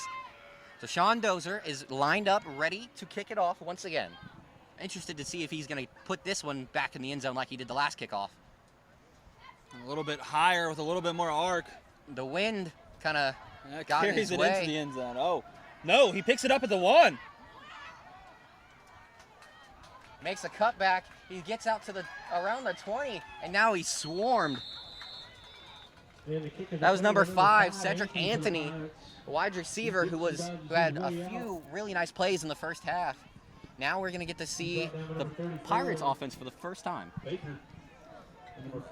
Honestly, the Stebbins have came back with a more methodical approach, chipping away, but West Carrollton, they are so explosive and honestly fun to watch. You have to admit it. For sure, and this is one of those times, if you're Stebbins, where you really need those veteran linebackers to step up. All 3 of their linebackers, we talked about them a bunch tonight, they're all 3 seniors. So that experience is going to have to show big here in the second half if they're going to be able to make this comeback. Coming out in the usual formation. It appears Howard is in the backfield. Cleveland takes the snap, and he's going to hand it to Howard, makes a jump cut, gets by one guy, jumps over another, and he's going to be pulled down. Maybe a horse collar. The ball is out. They're going to say he was down. That looked like a painful hit there, Jeff. He was pulled down from behind. Pulled down from behind, indeed. He had the momentum going forward, and I have no doubt if that person didn't get a hold of his jersey, he would have still been running. But nonetheless, great effort by DeJuan Howard. And a good first play. That's what you want to set the tone with, a tough physical run up the middle for about 4 or 5 yards. Yeah. Howard is good for that. That 1-2 punch is going to work out great this season. It's going to be so explosive for them. The offense so much improved over the last 5-6 games of last season. 4 receivers and here. The first half of this game. Read option for Cleveland, and he is brought down immediately and aggressively. Yeah, he kept that one, and the entire defense knew he kept it. They were not fooled at all on that play. So he's probably going to lose a yard or two. He's taken down by Charlie Blanton on the play. Lattimore in on there. Braden Pennington came out there late. Stebbins being very aggressive. When they locate the ball, it is a straight and direct line, and that line is hard. A word I've used a lot tonight is swarm, and they have done that. So Gunn with Cloyd back in the tight end spot. They had 4 receivers the last play. He's going to roll. Cleveland going to roll out to the right, cuts back, and then gets absorbed while he was trying to find maybe an open man or maybe some room to maneuver. There was nowhere to go as Tyrese Lattimore pulled him down. He's been in on a lot of these plays for the Indians. Yeah, and they just rushed the backfield. At an early point in that play, Kamari Cleveland decided he was going to run it. I saw open receivers. I just don't think he had enough time to set his feet and deliver the ball. Yeah, you know, for a young quarterback, it's really hard with all that pressure, all those different defenders coming right in your face. It's so hard to keep your eyes downfield, be able to still read the defense. And Stebbins has had a long process to make these Pirates respect him, but I think they finally do. They are punting the ball for the first time this game, which is a huge statement. Yes, as Gabe Valverde comes out to kick it, he's standing at his own 3-yard line. And the Indians really showed a lot there on defense, Andy. They're starting to recognize these plays. The Indians clapping. It looks as though there was a false start. Wow. They're trying to organize who was out on the field there. And that's not good for the Pirates, as now your kicker is standing 2 to 3 yards inside his own end zone. Very dangerous here. A great field position for the Indians, and they could strike big here, Andy, and take the lead. And you know, Jeff, they've come out with a different level of energy here in the second half. Norton sees the ball. Think he's going to let it bounce. He's not even going to try for that. Looked up and saw too many black jerseys. So now for the second time this half, the Indians offense gets to come out and try to put together another scoring drive. Andy with a lot of confidence, knowing that they have a defense that can do something out there. They have an offensive line that can push somebody out there. They've worked hard to get to this place of confidence. Mm-hmm. We've talked a lot about how explosive the West Carrollton offense is. And the Stebbins defense, I'm sure they heard about it all week in practice. And they're coming out to say, hey, guys, we got a little bit of explosiveness on this side of the field, too. For sure. But they did put their bazookas in their case. As you see, number 1, Tyron Darby down there doing stretches, getting ready for the next possession. He was left out of that possession entirely. Looks like he's a little shaken up. Looks like he might be a little tight. Keller gets to the outside. Pick up a maybe 1. There was not much available on the play, but he did what he can to pick up a yard and get out of bounds. And Andy, do you think the level of health of the players has been affected by the circumstances the last 5 months? I definitely think you're probably right, Jeff. You know, we haven't been able to have a lot of contact practice. And when listening to different sports talk shows and radio shows and whatnot, they all tell you that you need about 3 to 4 weeks of real football, real hitting, to be able to, for your body to get used to that type of beating that it's going to take every week. And, you know, it just looks like the Pirates are maybe a little slow coming out of the second half. Yeah, we've seen 2 players that have been injured for a lot of the game getting worked on by the trainer, Tyron Darby and Jarrell Sanders. But meanwhile, on the field, Rutledge tried to push it up the middle, didn't really get much. Gain of maybe 2. Got Omar Holloway out there, a halfback now. You know, Jeff, I've really been impressed by both of the backfields in this game. You know, they both have a nice 1-2 punch. We haven't seen nearly as much of Omar Holloway, but He's made some big plays. yeah, and these Stebbins runners have been good. He had a huge block on the touchdown pass. And that one is Keller delivers outside Adrian Jones, and So a very short drive, Andy. that was a quick 3 and out. The Indians were not able to find much success there. And we really haven't been seeing this running the clock from both teams. There's been a lot of chopping, a lot of rushing. For sure, it definitely looks like things are starting to slow down as the full teams are starting really to settle into these games. And you gotta wonder, as it starts to slow down, maybe is that the reason we're seeing so much Stebbins Indian success? They're kind of playing their type of football now. Yeah, I mean, we saw it a lot, specifically in the first quarter from West Carrollton. They would run a play, it would be very successful, and then they're running right back up to the line a lot like we saw from Oregon while Chip Kelly was there, 6 seconds. I want to snap every 6 seconds. They were running up to the line and getting plays off, and, they've taken a few pops from this Indian defense, and it slowed the offense getting back to the line. So you think the physicality is going to work long-term for the Indians? It's definitely looking like it. That could be a story for both teams as the season continues. So another punt here for Dozier. And that one's more of a line drive. Still a nice punt. It's going to skip. Oh, wow. It's picked up What by a risky Howard. play. Howard makes 2 guys miss, and then he's going to be pulled down. He's still trying, fighting, taken down by number 54. He's going down to number 54, McCaney for Stebbins. Aiden McCaney. Hard to take over 50.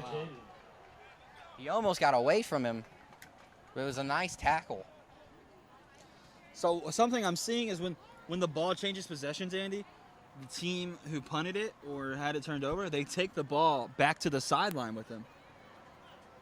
So both teams aren't using the same ball. That's interesting. Maybe they're wiping the balls off in between plays. I don't know. This is definitely Wouldn't you do it before the punt return? A new little twist for the game of football. Yeah, it's so unusual, and some of this stuff does not make sense, but, you just got to roll with it. A lot of people that don't know stuff about football are making decisions here. And a personal foul targeting against Stebbins. And so That's gonna be a foul for Adrian Stebbins just got hit with a personal foul. They called it targeting. I didn't see it. Interesting. Yeah. But they're going to get an extra, the Pirates are going to get an extra 15 yards. And obviously this year replays aren't going to be as prevalent. So it's going to be, we're going to have to rely on the refs more and more, and that scares me. As long as we don't have the NBA or NFL replacements. West Carrollton lining up on nearly the 50. Just So on the other side of midfield at the 49. Cleveland lined up with, looks like Howard behind him. Howard's going to take the snap, jump cut, pick up of about 3. Handoff goes to number 2, Howard, as he makes his way up the middle. A good, tough run, and you're still seeing the likes of Jarrell Sanders and Tyron Darby on this sideline. 2 very impactful players. Still getting stretched, still getting work from the trainers. I just saw Darby kind of grabbing at his right hamstring. Interesting how this develops the rest of the game. Usual set. Tawan Howard is going to And the handoff goes get to the run Howard again, picks up about 1. We had a penalty flag down. Penalty on the play, interested to see what they're going to call. And Andy, since that touchdown at about 9 minutes, we've had 5 minutes of very stagnant gameplay. The ball not going very far, not a lot happening. Yeah, just about the only ball movement was a penalty. I mean, there's not been much going on since that early touchdown drive here in the second half. And both of these defenses are starting to become the story of the game. Yeah, and we've talked way more about about the Stebbins defense because of their big hit ability. They got a lot of big guys on that side. But you got to give credit to to the Pirates defense as well, because they've held up to have the lead right now. They're giving their team, the ability to play from ahead, which is very comfortable for a coach. Very comfortable indeed, but when does that start to become a problem? And I missed what the call was that time, but it looks like it was another 15-yarder, maybe a face mask. And the Stebbins penalties is starting to become a story of this game as well. Yeah, they had a big 50-yarder called back earlier. Cleveland to the end zone, and it's a touchdown! What a grab by Cedric Anthony, and he's had a big game. His second touchdown of the game. And that changes the game, Andy. Kamari Cleveland again making a huge play. The Pirates able to stretch the lead 25-14.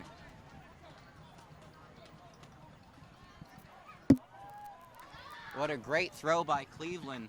It was a little behind his receiver, but he was so wide open, he was able to completely turn around and was striding backwards into the end zone.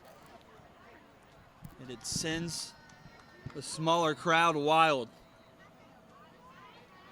That's definitely something that we're going to have to get used to, Jeff. A much quieter crowd here every night. And Gabe Valverde, maybe it was a bad hold, but the kick is no good, so it'll remain an 11-point game. 4.5 minutes left in the third.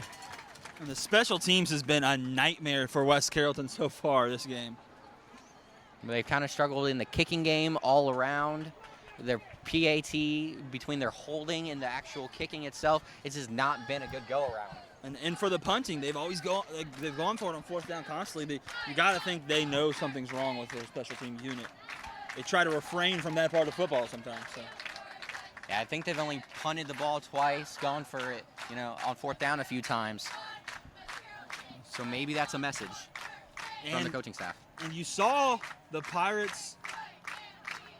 You saw the Pirates offense there catch a little bit of that lightning in a bottle that they had from the first half, but without two of the the biggest impact players on the field. So we talked about.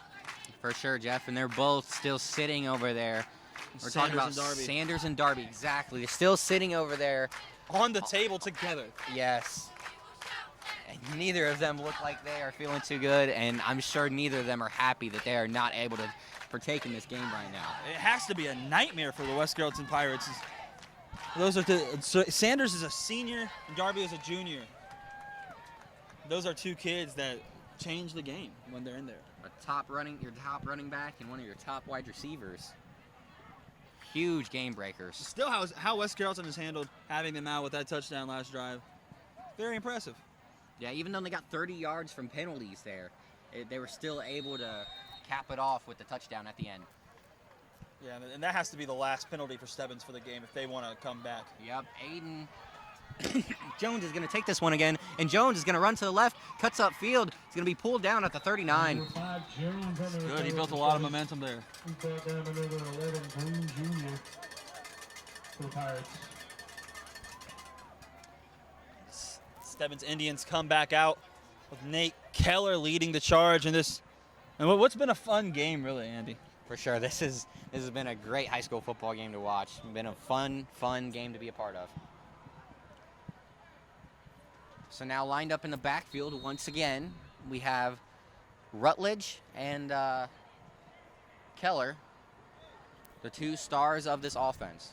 You'll see trips at the bottom of your screen with Howard Jones and Norton all lined up by each other. Some big difference makers in that little bit of space. So let's see what Stebbins has planned up. They need something to happen now. Lined up in the pistol, and the defense is going to call a timeout. And the coach is livid. He is not happy with Cedric Anthony. As we heard him all the way up here, don't take yourself out the game. I am the coach. And that's 11. That was 10 guys on the field right there. That would have been a huge mistake for the Pirates. At all times. Spectators are required to have masks on at all times on West Carrollton School District property. Please take a Now note that to make they've sure taken you're the timeout, space between households in the stands. Please leave a row of seating between groups when possible. And of course, I'll get a always chance to have fun. talk over, see how they're going to want to play this defensive possession. It's kind of made a mixed bag out here in the third quarter on defense for them as they let up a touchdown on the first drive, but came out, had a couple stops since then.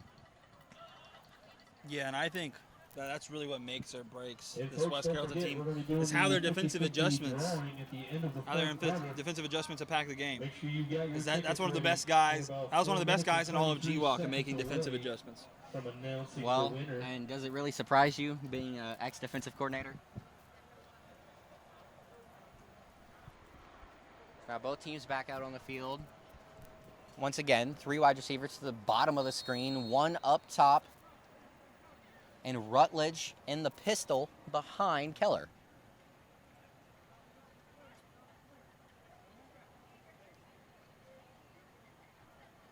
So they're getting the call in from the sideline. And we're really not used to it being this quiet. For sure. Keller hands it off to Rutledge up the middle, and he is turning. He's not stopping those legs. He's going to pick up about 11 yards. Huge play by Rutledge. What a marvelous run. Not punny. But regardless, what a good play there by the Indians. And Rutledge just keeps on rumbling past these top 2 levels. He's such a tough player. He's so Yeah. hard to bring down. And, you know, one of the interesting things when you watch him, he doesn't really lower his shoulders, you know. He's a fairly straight-up runner, you know. It depends off his legs. He Yeah. just keeps on churning them. A Derrick Henry-esque type back. Here we go. 3 wide receivers. Trips at the bottom of your screen. Very spaced out back there. Jones in motion. And Keller's going to keep it. Looks to be a design run. He's going to cut up field, pick up a maybe. No, he'll get back to the line before he's swarmed. That went nowhere. And number 6, Tony Buckner on the stop. He was a big defensive presence for them last year. He led the team in tackles, had 50 of them. Very good player for the Pirates. So a favorable second down position. Not that bad a position to be in. Though still 2nd and 10. Yeah, I wouldn't go for anything huge here. I just kind of think at this point you just got to do what's working. So that means give the ball back to Marvelous.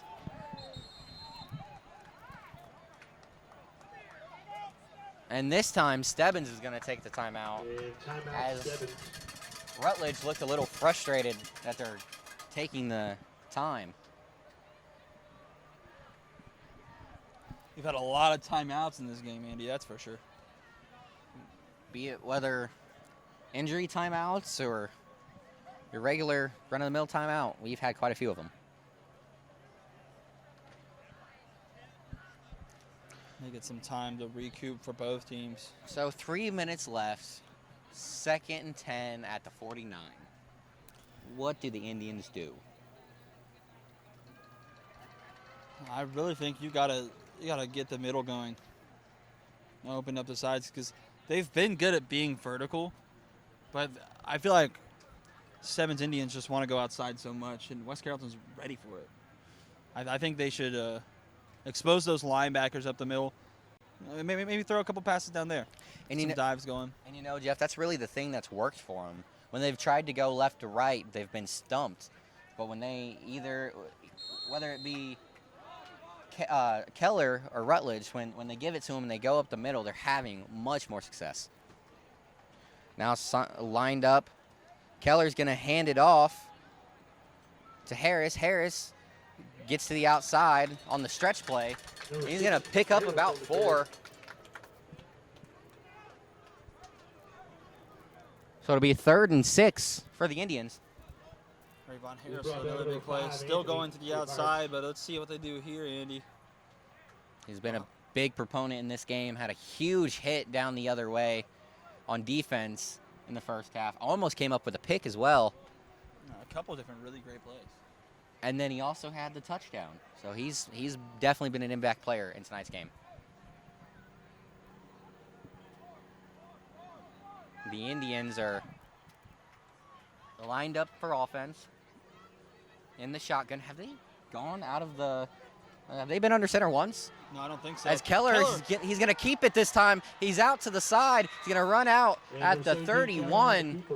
Wonderful play design. They've been waiting for a while to bring that one out. That was a double read option, Andy. You had Rutledge go to the right.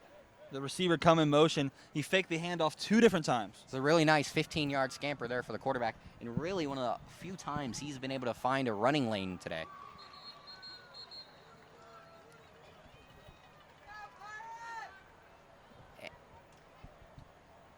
And it looks as though we might have had an official timeout. Not sure what's exactly going on right now.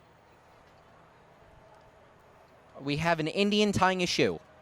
There we go. Aiden Jones, you got a shoe tied? Looks like we're ready to go.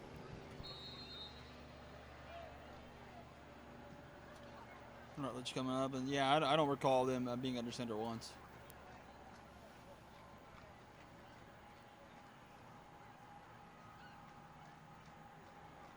You see the Indians, you hear them over there trying to get their team pumped up a little bit they can. Up the middle again to Rutledge, and he puts this one on the ground. Looks like the offensive lineman, number 50, is going to hop on top of that one. Chris Larrick. Nice job by the big man. Be aware. Get back on top of that one. Wow, Andy, this is incredible. I don't think we noticed this in the first half, but I think the students. I think there's a student section over there for Stebbins. I don't think those are part of the rules. Oh, I see. Outside the Wow. fence. That's interesting. That's a new one. Those Rebels. Still 4 receiving sets. Still Rutledge coming to the right. Haven't changed many looks. Fake handoff to Jones.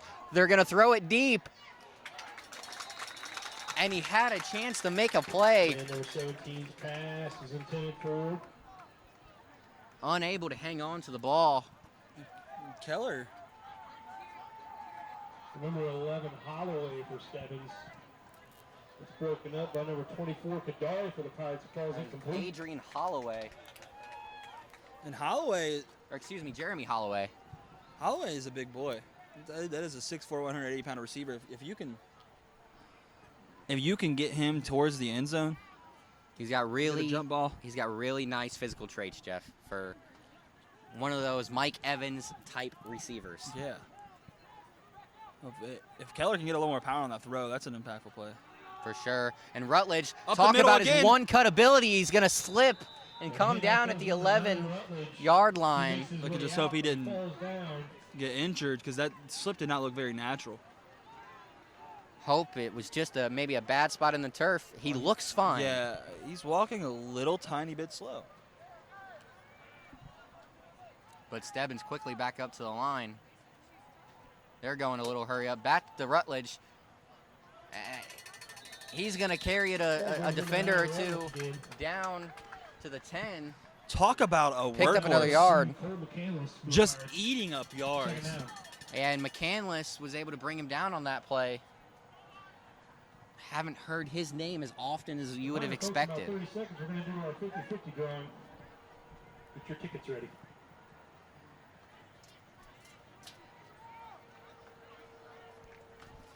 So Keller runs it to the left. He's going to keep it.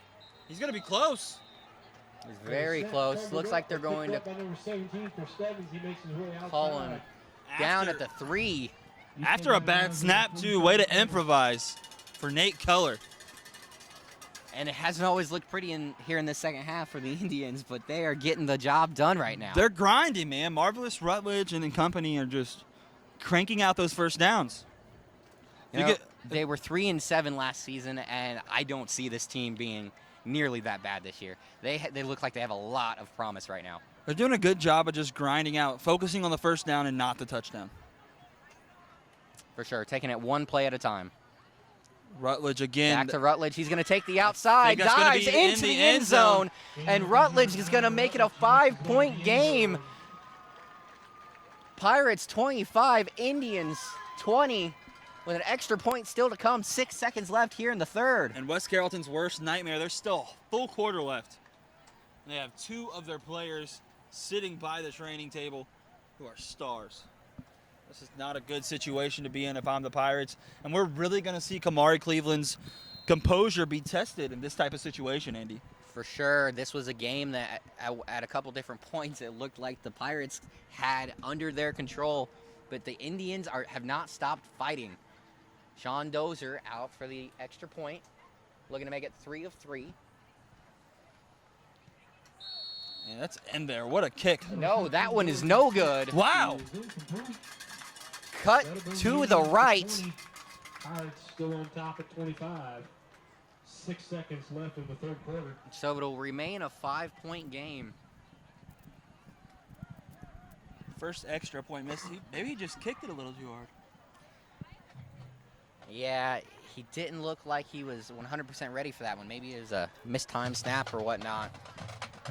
This is not something I think I've seen too often, Jeff. They have Tyron Darby laying down, fanning him on the medic table. So I would say he's definitely not feeling hot right now. And you gotta just pray the kid's all right. Has tremendous talent. Yeah, it would be sad for his season to be cut short if he were to have a major injury.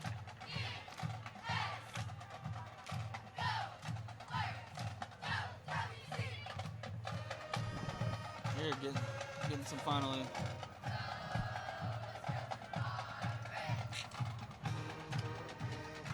So the Indians are going to come back out for the kickoff.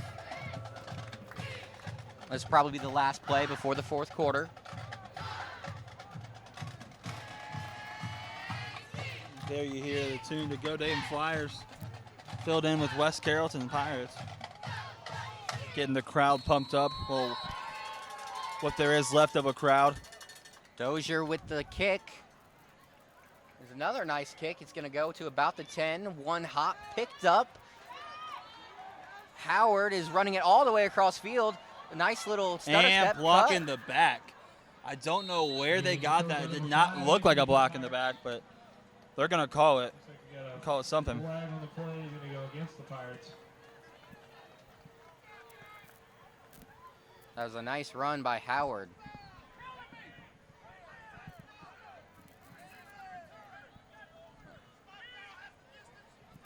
Yeah, that's going to be an interesting aspect of the game this year is how quiet the field is and how easy it is to interact with the ref now. For sure. We can hear absolutely everything everyone on the field is saying. Yeah, and you can hear when the coach is pissed. You hear the snap count. Everything Angry. is loud and clear. When he's angry. So now that is the end of the third quarter. It's 25-20. Pirates. It's been a great game to watch so far, Jeff. Great game to be a part of. Stebbins is just grinding back one play at a time. Yeah, and there's been a couple different times in the game where it looked like they were lacking the energy. But here in the third quarter, they've been able to keep the energy up and to put the pressure back on the Pirates. They're going to have to come back out and have another good couple possessions if they're going to want to hang on to this game. Yeah, in some cases, high school football is a marathon. And if you don't get a significant margin really early, you're going to be fighting for the lead the rest of the game. But nonetheless, it has been a fantastic way to start off the MVCC Game of the Week season. The Pirates and Indians gear up for their last quarter of action, and we anticipate it to be a good one. Yes, sir, Jeff. So the Pirates are going to line up on the 10-yard line. The worst field position, starting field position for them of the day, and it's just not going to get any better unless that wasn't an encroachment. And we're waiting to see what the refs say. And Stebbins, they're starting to walk backwards, so I'm going to go ahead and say it's an encroachment. And you can be fully tuned into the West Carrollton sideline on this side, Andy. And I'm seeing a head coach who is preaching his heart out about being hurt and not caring anyways. He's imploring his team to dig deep. A lot of people are cramping. A lot of people are tired.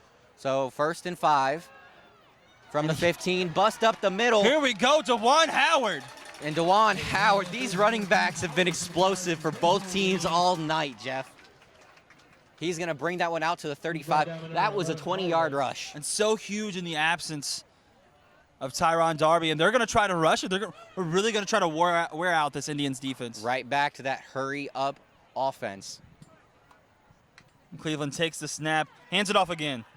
Howard makes a guy miss. And a big run again, 9 yards for He's DeJuan going to be Howard. pulled down by Braden Pennington on that play. We got a flag down on the play. And there's going to be a hold on the offense. So that's going to come back. So to go ahead and negate that nice little rush, it'll be 1st and 20 from the 25.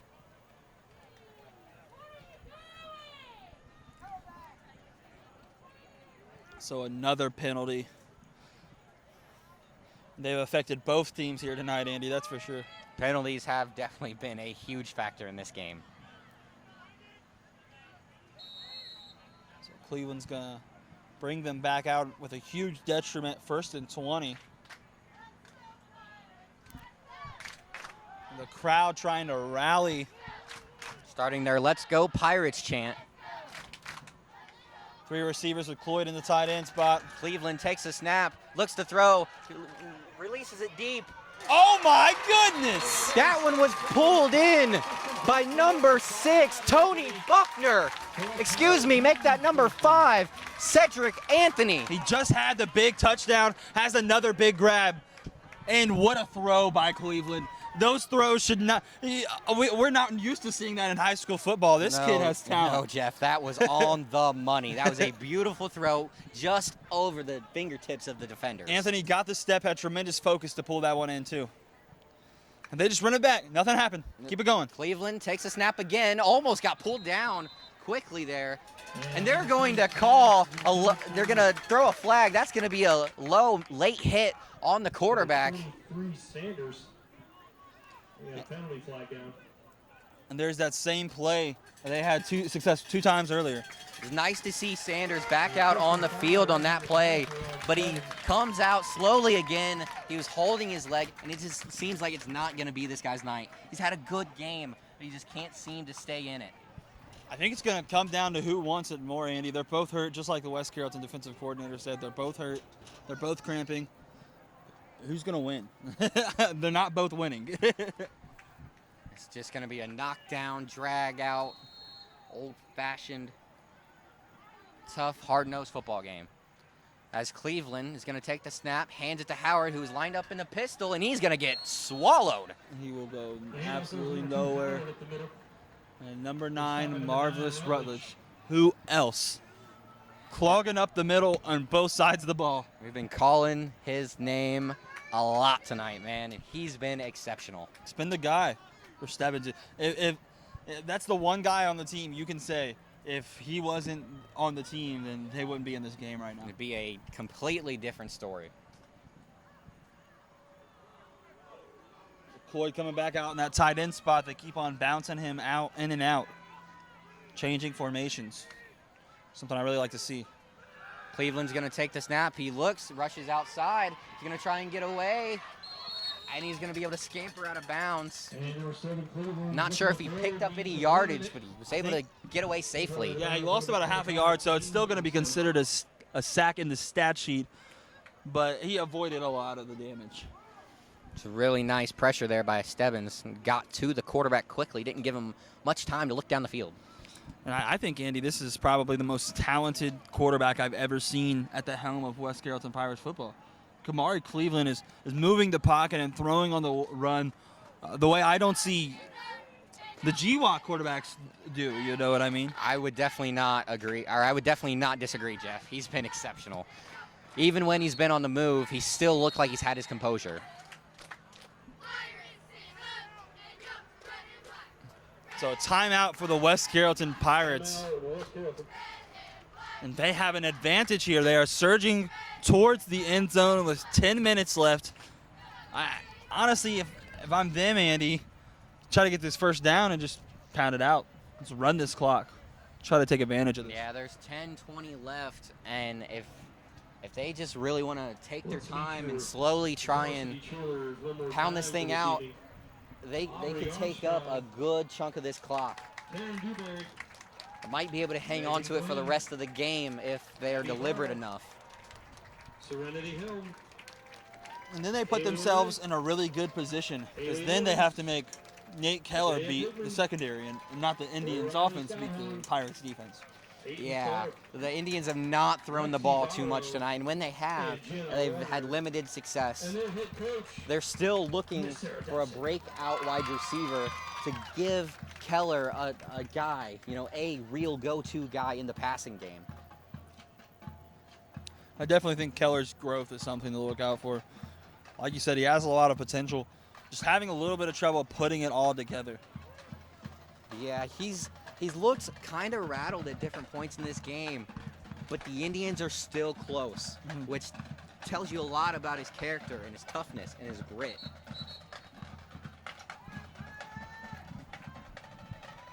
Definitely see a lot of high school football teams get intimidated by athleticism and just give up.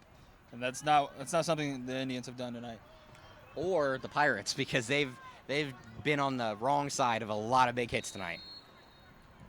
Physicality has been great for the Indians. Cleveland is going to take the snap, fakes the handoff to Howard. Guy surging up the middle, gets it away, and that was not a good throw. And number 7's pass. As Tyrese Harris almost gets to the quarterback again, he's been causing troubles in the backfield all game long, Jeff.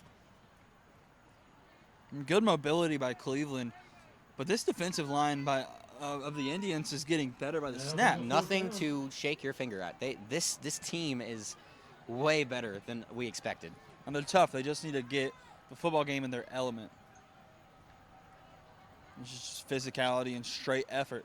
And, a lot of greats, they talk about, once you get so comfortable, the game just starts to slow down. And it looks like this Stebbins team, in general, as a whole, they're starting to really feel comfortable in their skin. 5 receivers. Cleveland makes a guy miss. He's going to rush to the outside, gets out of bounds. That was at around the 25. Fourth down, Andy, so kind of a confusing move. I think he would have tried to lob something to the end zone. And we have another man down. It's number 2, Tyrese Lattimore.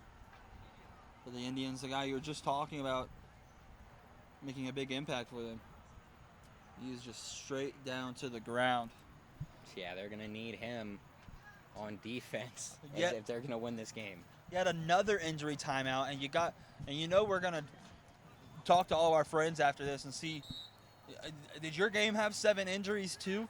It's just so confusing. We've never seen anything like this before. Yeah, and like we kind of talked about, with no hitting this preseason in camp, it's just going to cause the first couple weeks of the season to have a lot of injuries. A lot of things are going to compound.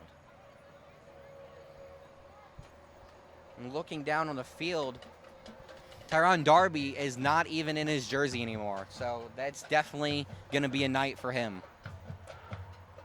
As we hope he can stay okay, or as we hope that he's okay. Hope he's not real injured. Yeah, and it's a shame. His immense talent was so clear to see. Something to be baffled about. But here we go. We're going to see what each team is made of.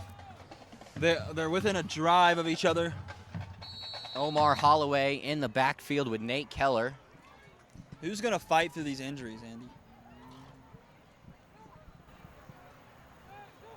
Keller's going to take the snap, hands it off to Holloway.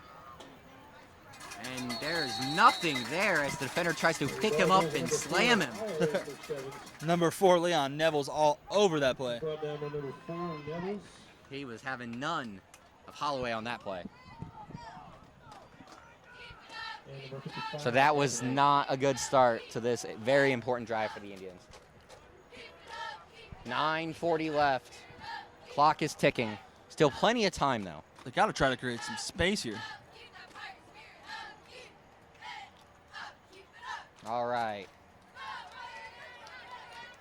Keller's going to hand it off to 88 in motion. He's going to turn upfield, take a big hit, deliver one himself, though. Aaron Bolin.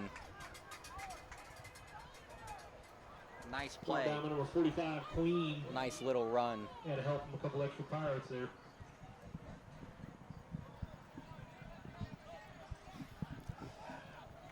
So now 3rd and about 6. And that run keeps the clock moving, Andy. About 8:50 left in this game. Yeah, if I'm the Indians, I think I'm trying to speed things up a little bit. This is the drive right here. This is everything. They're going to call a false start, and Nate Keller is visibly frustrated. And be a false start against the offense. It's going back him up. He throws the ball down after that play. And once again, the penalties are playing a big factor.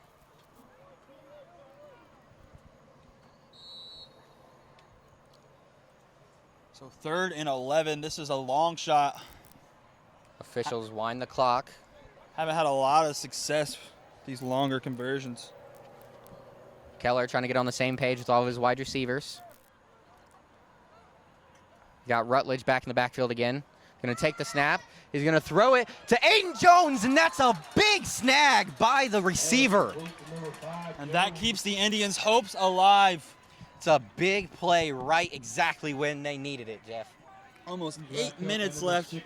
Only down by 5, which means they need a score. And, you know, they haven't thrown the ball much, but that was a beautiful strike. Something you love seeing from your junior quarterback. You know what, Andy? I definitely think they're going to go for the 2 if they score right here. Yeah, try and extend that lead, make it 3, a full possession. As Rutledge fights for a quick yard. There's not much there.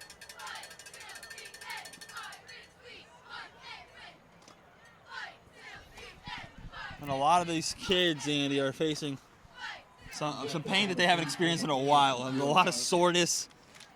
Especially with no hitting in camp. Not a lot of contact at all. So it looks like Rutledge, who was lined up in the pistol, but then gonna block for Keller. Keller throws it deep. That's perfect, Andy. And has it's the grab. dropped. Oh my goodness. Through the hands of Holloway. And that catch is going to be on his mind for the rest of the night, Andy. Yeah, Jeremy Holloway had a chance. He might have scored if he would have hauled that one in, but maybe just an example of thinking about the run before you actually secure the catch. That one's going to hurt. That would have put the Stebbins in scoring position.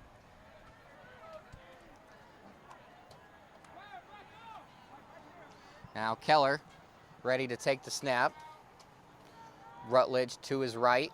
Trips on the bottom. He's looking that way. He looks to move. He's going to scramble. He's running to the outside. He's across the 50. He's across the 45. 45. He's out across the 50. Lowers his shoulder. Across the 30. Keller to the 25. And the biggest play of the game for the quarterback. He has to be pumped after that one. And, you know, he's had some issues finding. Uh-oh, and we have another flag. As we wait to see what the call is, it's on the Pirates. That would have been devastating for the Indians. And the home crowd is loving it.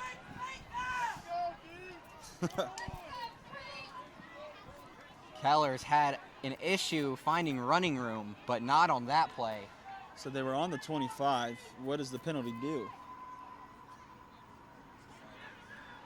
Gotcha. Sideline warning, actually. Got you. Makes a lot of sense. So apparently the Pirates saw something on that play that they did not like at all. And they let the refs know about it. And that one Keller got, I thought Rutledge had it, but they might have fooled us. They didn't fool the Pirates. As Keller finds no room, he's going to lose about 2 yards. Very well, possibly a miscommunication right there. He's 2nd and 11. And Keller's really good at the play action, man. There's in 2 different times where I looked and I was like, I don't know who has the ball right now. Like, Yeah, his fundamentals are sharp. He just really needs to develop his accuracy and his composure in there. He's got a lot of time. The Pirates are sending 5 on the line right now. All rushing. Keller back. He throws it. Aiden Jones over his shoulder and just a little out of reach.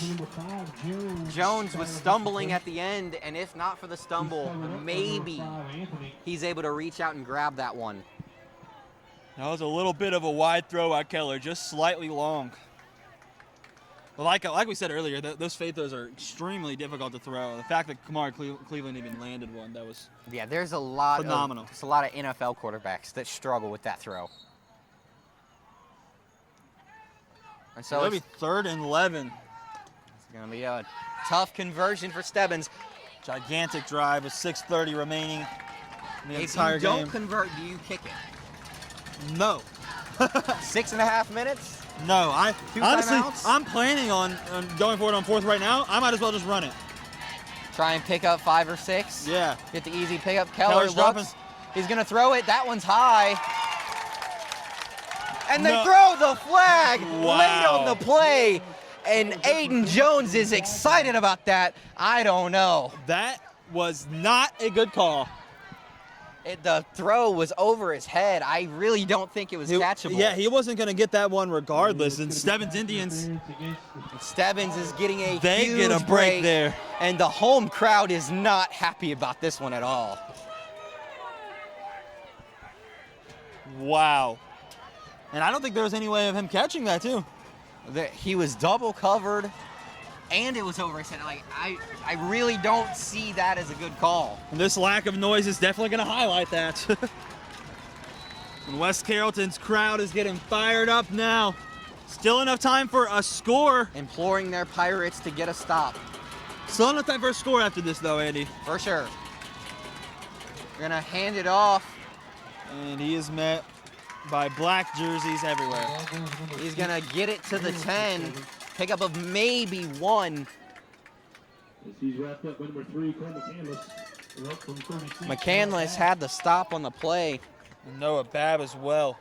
Ravon Harris, who's had a couple of big plays in this game, not able to find a hole there.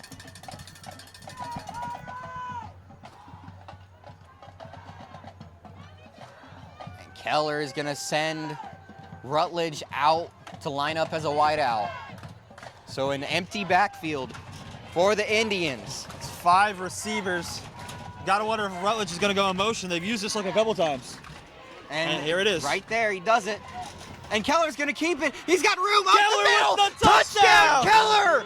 Huge play for the Indians as they're gonna take a 26-25 lead. For the first time in the whole game, may I mention, Andy. 5:32 on the clock. And you have to go for the 2 points here. You have nothing to lose if not.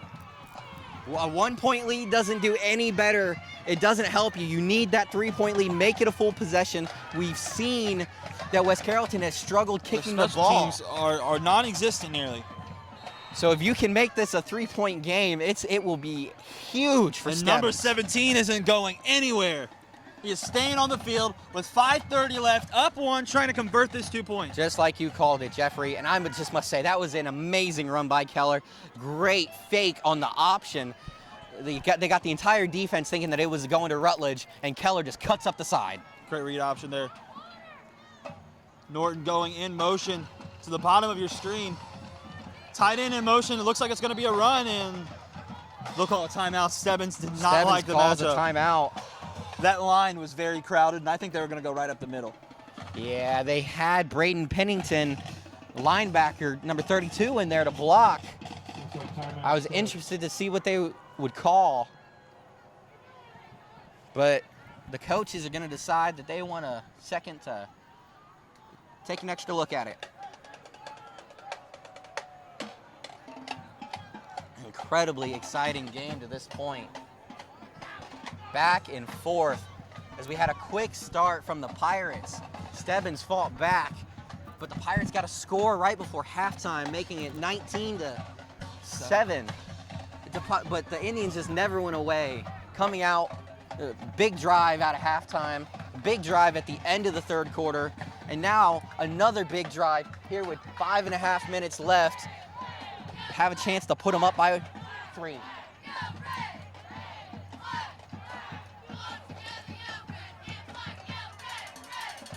So they have Pennington out there again. Senior linebacker, integral cog of this defense. Looks like he's going to be in there to block. They have Rutledge lined up behind Keller. As you would think, that's probably the guy they're going to. For sure, especially with the lead blocker in front of Keller. Linebacker moving with the defense. Pennington moves. He's going to throw it to Pennington. And it's good. 2 different Indians caught that at the same time. Pennington is going to convert the 2-point conversion, and now it's a 3-point game.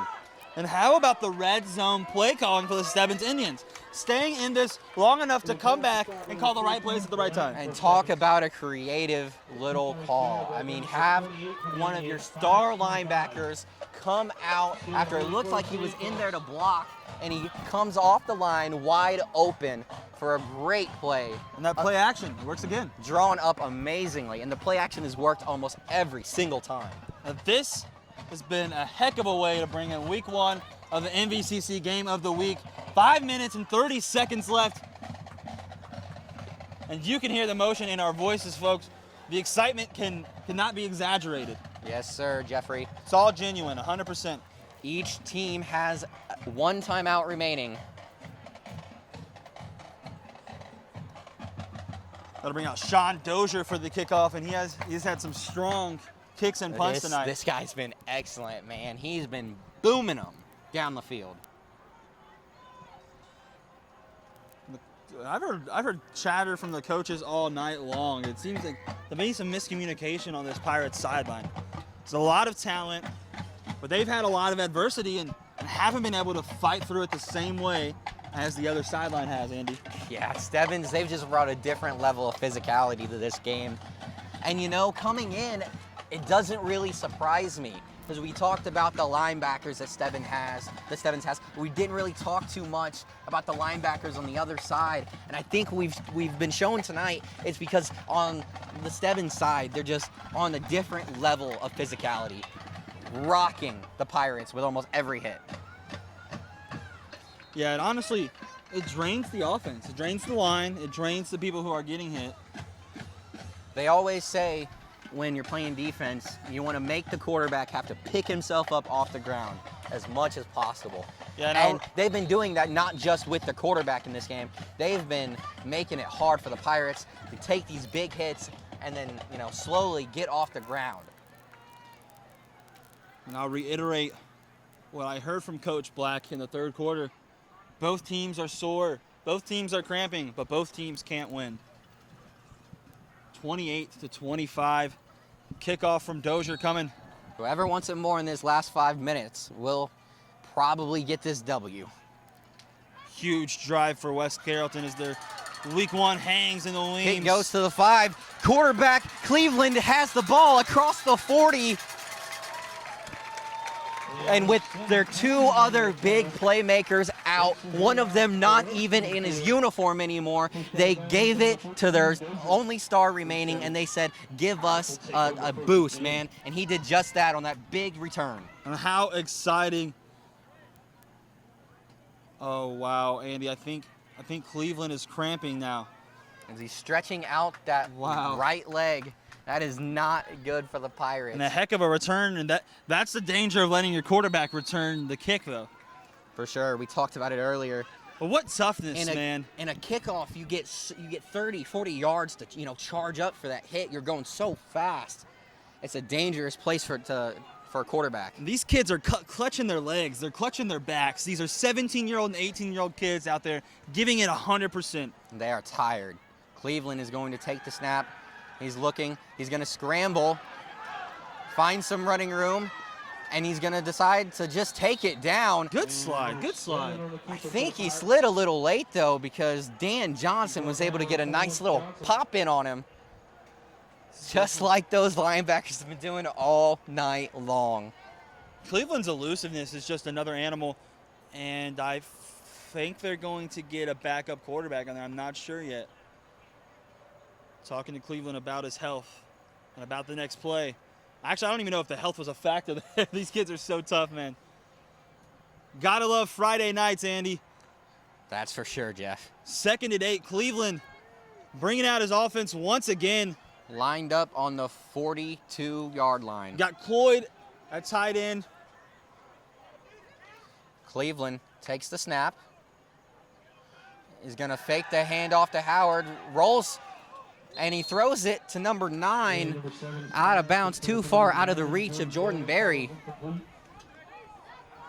There was not much room on that play. 3rd and 7 for the Pirates now. After a huge return, it looks like the Stebbins Indians defense's physicality has been too much. It's taking a toll. These guys look exhausted. I'm going to be honest, Andy. There's a lot of hands on hips, hands on knees. It's not something you want to see with 5 minutes left.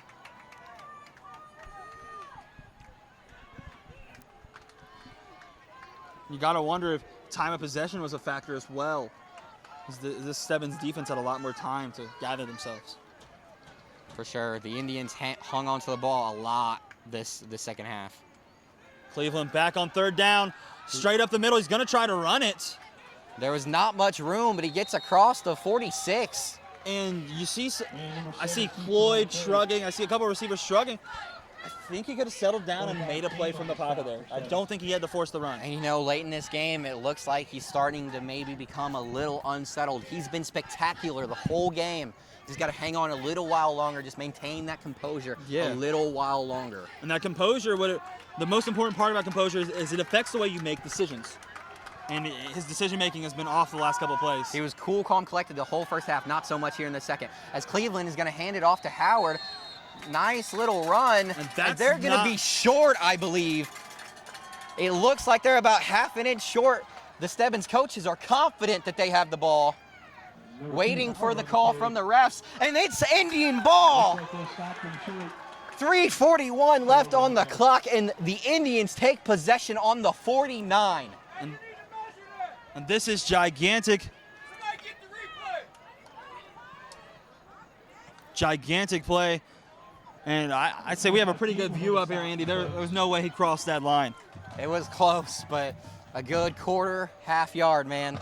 Not quite there. Not quite there, indeed. And a bold call as well. Running it straight up the middle on 4th and 4. Gives your guys some confidence, gives them some oomph. But is it the right strategical move?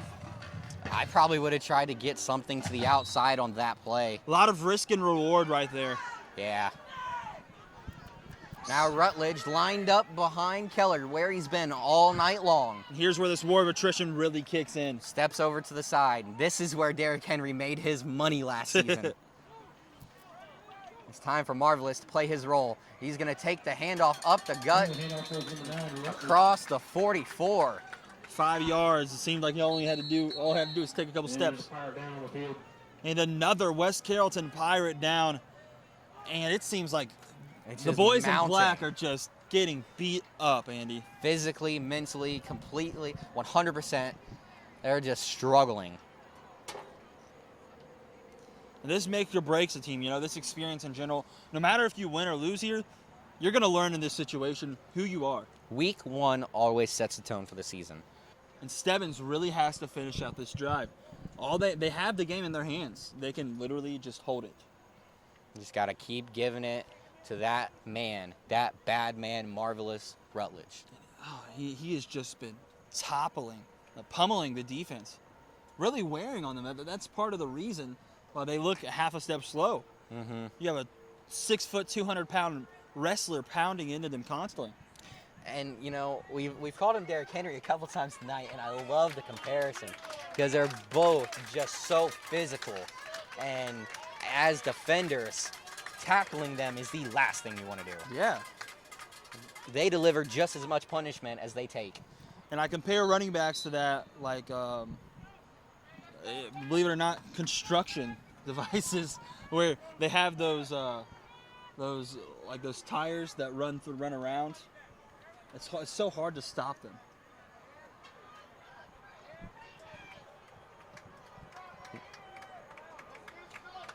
So as we're ready to get back to the game, 3:32 left. Indians line up in the gun. As Braden Pennington is out there on the offensive line now. Interesting look, adding extra blockers. Yeah, and I think it's clear that they want to do. Run this clock out. Use that 6', 200-pound battery ram you got behind you.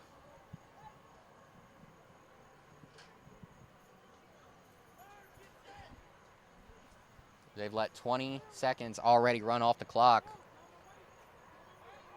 3:05, 3:04, counting. Hand it to Marvel. No, Keller keeps it again. And he's going to pick up about 3. Heads up, read option, fake to the outside, then spin back in. Nice play to gain as many yards as he could. So you got about 3rd and 3, 3rd and 4 here, Andy. The elusiveness of these runners tonight for Stebbins. It's been awesome to watch. Big play, as you said, 3rd and 4.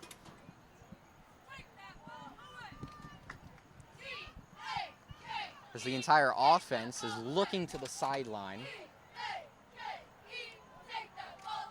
Trying to drain these timeouts from West Carrollton. Looks like they may have gotten the call in from the sideline. 2:13 on the clock, 2:12. And Stebbins is going to call a timeout, wanting to make sure they have the right call. This is the most important play of the game for them. Very interesting. They used their last time out there. So West Carrollton, they only have one of their own timeouts. Do you think they're going to use them after this play, Andy? I mean, I would say it depends on what happens. Like, if you don't get the stop, I don't know if it's the right time to use it. But if you get the stop, you definitely want the ball back. This is going to be a very interesting. For offense, though. That's right. what I was asking. This is going to be a very interesting situation, though, because we've seen Sean Dozier all night come out and bomb kicks into the end zone. It's going to be interesting to see if he's good with his precise directional punting, if he gets another opportunity. Yeah, both of these teams have been very aggressive tonight, so that's always a possibility. Well, here we go. West Carrollton Pirates defense looking like they have some second life out there, looking kind of energetic. The crowd is trying to give them as much energy as possible. As Pennington is still out there on offense for an extra blocker. He's in motion. They're going to run it. Who other than Rutledge, and he's going to churn. It's going to be close, but it looks like he's going to be down shy of the line. And if they give them the first down, this crowd is going to go wild. They will be enraged. And number 45, Queen, and a few other Pirates are in. Oh, wow. We're waiting to see what the call is. I think they're bringing the chains out. They're bringing out the chains. It's time to get a measurement. Never mind. That was a timeout by West Carrollton. Okay. So now if you're Stebbins, do you give the ball to Sean Dozier, tell him, put it in the 5 in this game for us? I think you have to punt it there. You have a talented special teams crew. Let's not risk giving up this type of field position. And your defense has been dominating, only let up 6 points this half. And do you really want to give a talented, experienced coach in Deion Black good field position on the last drive when he probably has a whole playbook dedicated to situations just like these? And with such an explosive quarterback. Yeah, Kamari Cleveland, he has the talent to do anything he But wants. Stebbins, the offense is staying out. The Indians are going big. This game has been about these decisions. Let's see if the Stebbins offensive line can step up here. This is going to be it. This is everything right here, Andy. As the noise is ramped up for the biggest play of the game. This is the Pirates' whole game right here. Keller calls for it. He's going to Marvelous hand it up the off. middle, and it's a first down. Marvelous Rutledge with the sensational rush up the middle. 2 minutes till the end of the game, up by 3 with the ball. Pirates have no timeouts, and it's safe to hand the game to the Stebbins Indians. And the Indians crowd inside the stadium and outside in their cars watching as you hear the horns honking. It's great that so many Indians were able to come out and support their team. That was a great run. Great way to maybe finish this game off. And you gotta love the passion, the dedication they show. Maskless outside the stadium, refusing to abide by the standards, cheering at the gate. You gotta applaud it. There's nothing quite like Friday nights in Ohio, Andy. Americans and their football. There's going to be a flag. Oh, wow. Okay. Looks like Delay of game on Keller. So that's going to back him up 5. And if I'm the Indians here, I'm getting the ball sitting down. I'm taking a knee. I'm taking a knee. I'm not risking this one. I've seen high school football games go into so many different directions. There's no way I'm carrying the ball up the middle. You know, with a running back like Marvelous, it's a possibility. But nope, Nate Keller taking our advice. The snap was slow, and so he was already kind of down. Made it a little easier for him to take the knee. 2nd and 15, and Stebbins hear the beautiful silence in Dock Stadium tonight as they slowly pull out in front. And I think they're going to edge out this victory, Andy. And the story of the game, toughness. All around toughness by this team. Stebbins taking every single punch they could in the first half, cleaning off their cuts, coming back, saying, I'm good to go. Yep, not getting discouraged by the slow start. And that's huge for such a young team. 3rd and 21, we close in on the last 40 seconds of this game. Did anything surprise you, Andy? The injuries, any storylines of this game jump out particularly? I mean, I was expecting a few more injuries than usual, but it was a lot tonight. And I don't know who got bust out of here. But man, I'm sending a prayer up for you because that looked like a rough hit. Hope you're okay, man. But this was a great game to be a part of. How about the Indians' physicality, the story of the night? The ability to be hit and hit back harder. Specifically by the star running back, Marvelous Rutledge, who had a marvelous performance on both ends of the field. Just a phenomenal game. The defense, middle linebacker, stuffing the middle. On offense, just stuffing the middle. For sure, Jeff. Shout out to Marvelous Rutledge, Nate Keller. And the entire Indians team for the big win, 1-0. And that'll do it for this week's MVCC season kickoff. We'll be back next week when we get to watch the Springfield Wildcats and the Centerville Elks next Friday at Centerville. On behalf of the whole MVCC crew, I'm Jeff Allen. I'm Andy Horton. That's all, folks. Have a good one.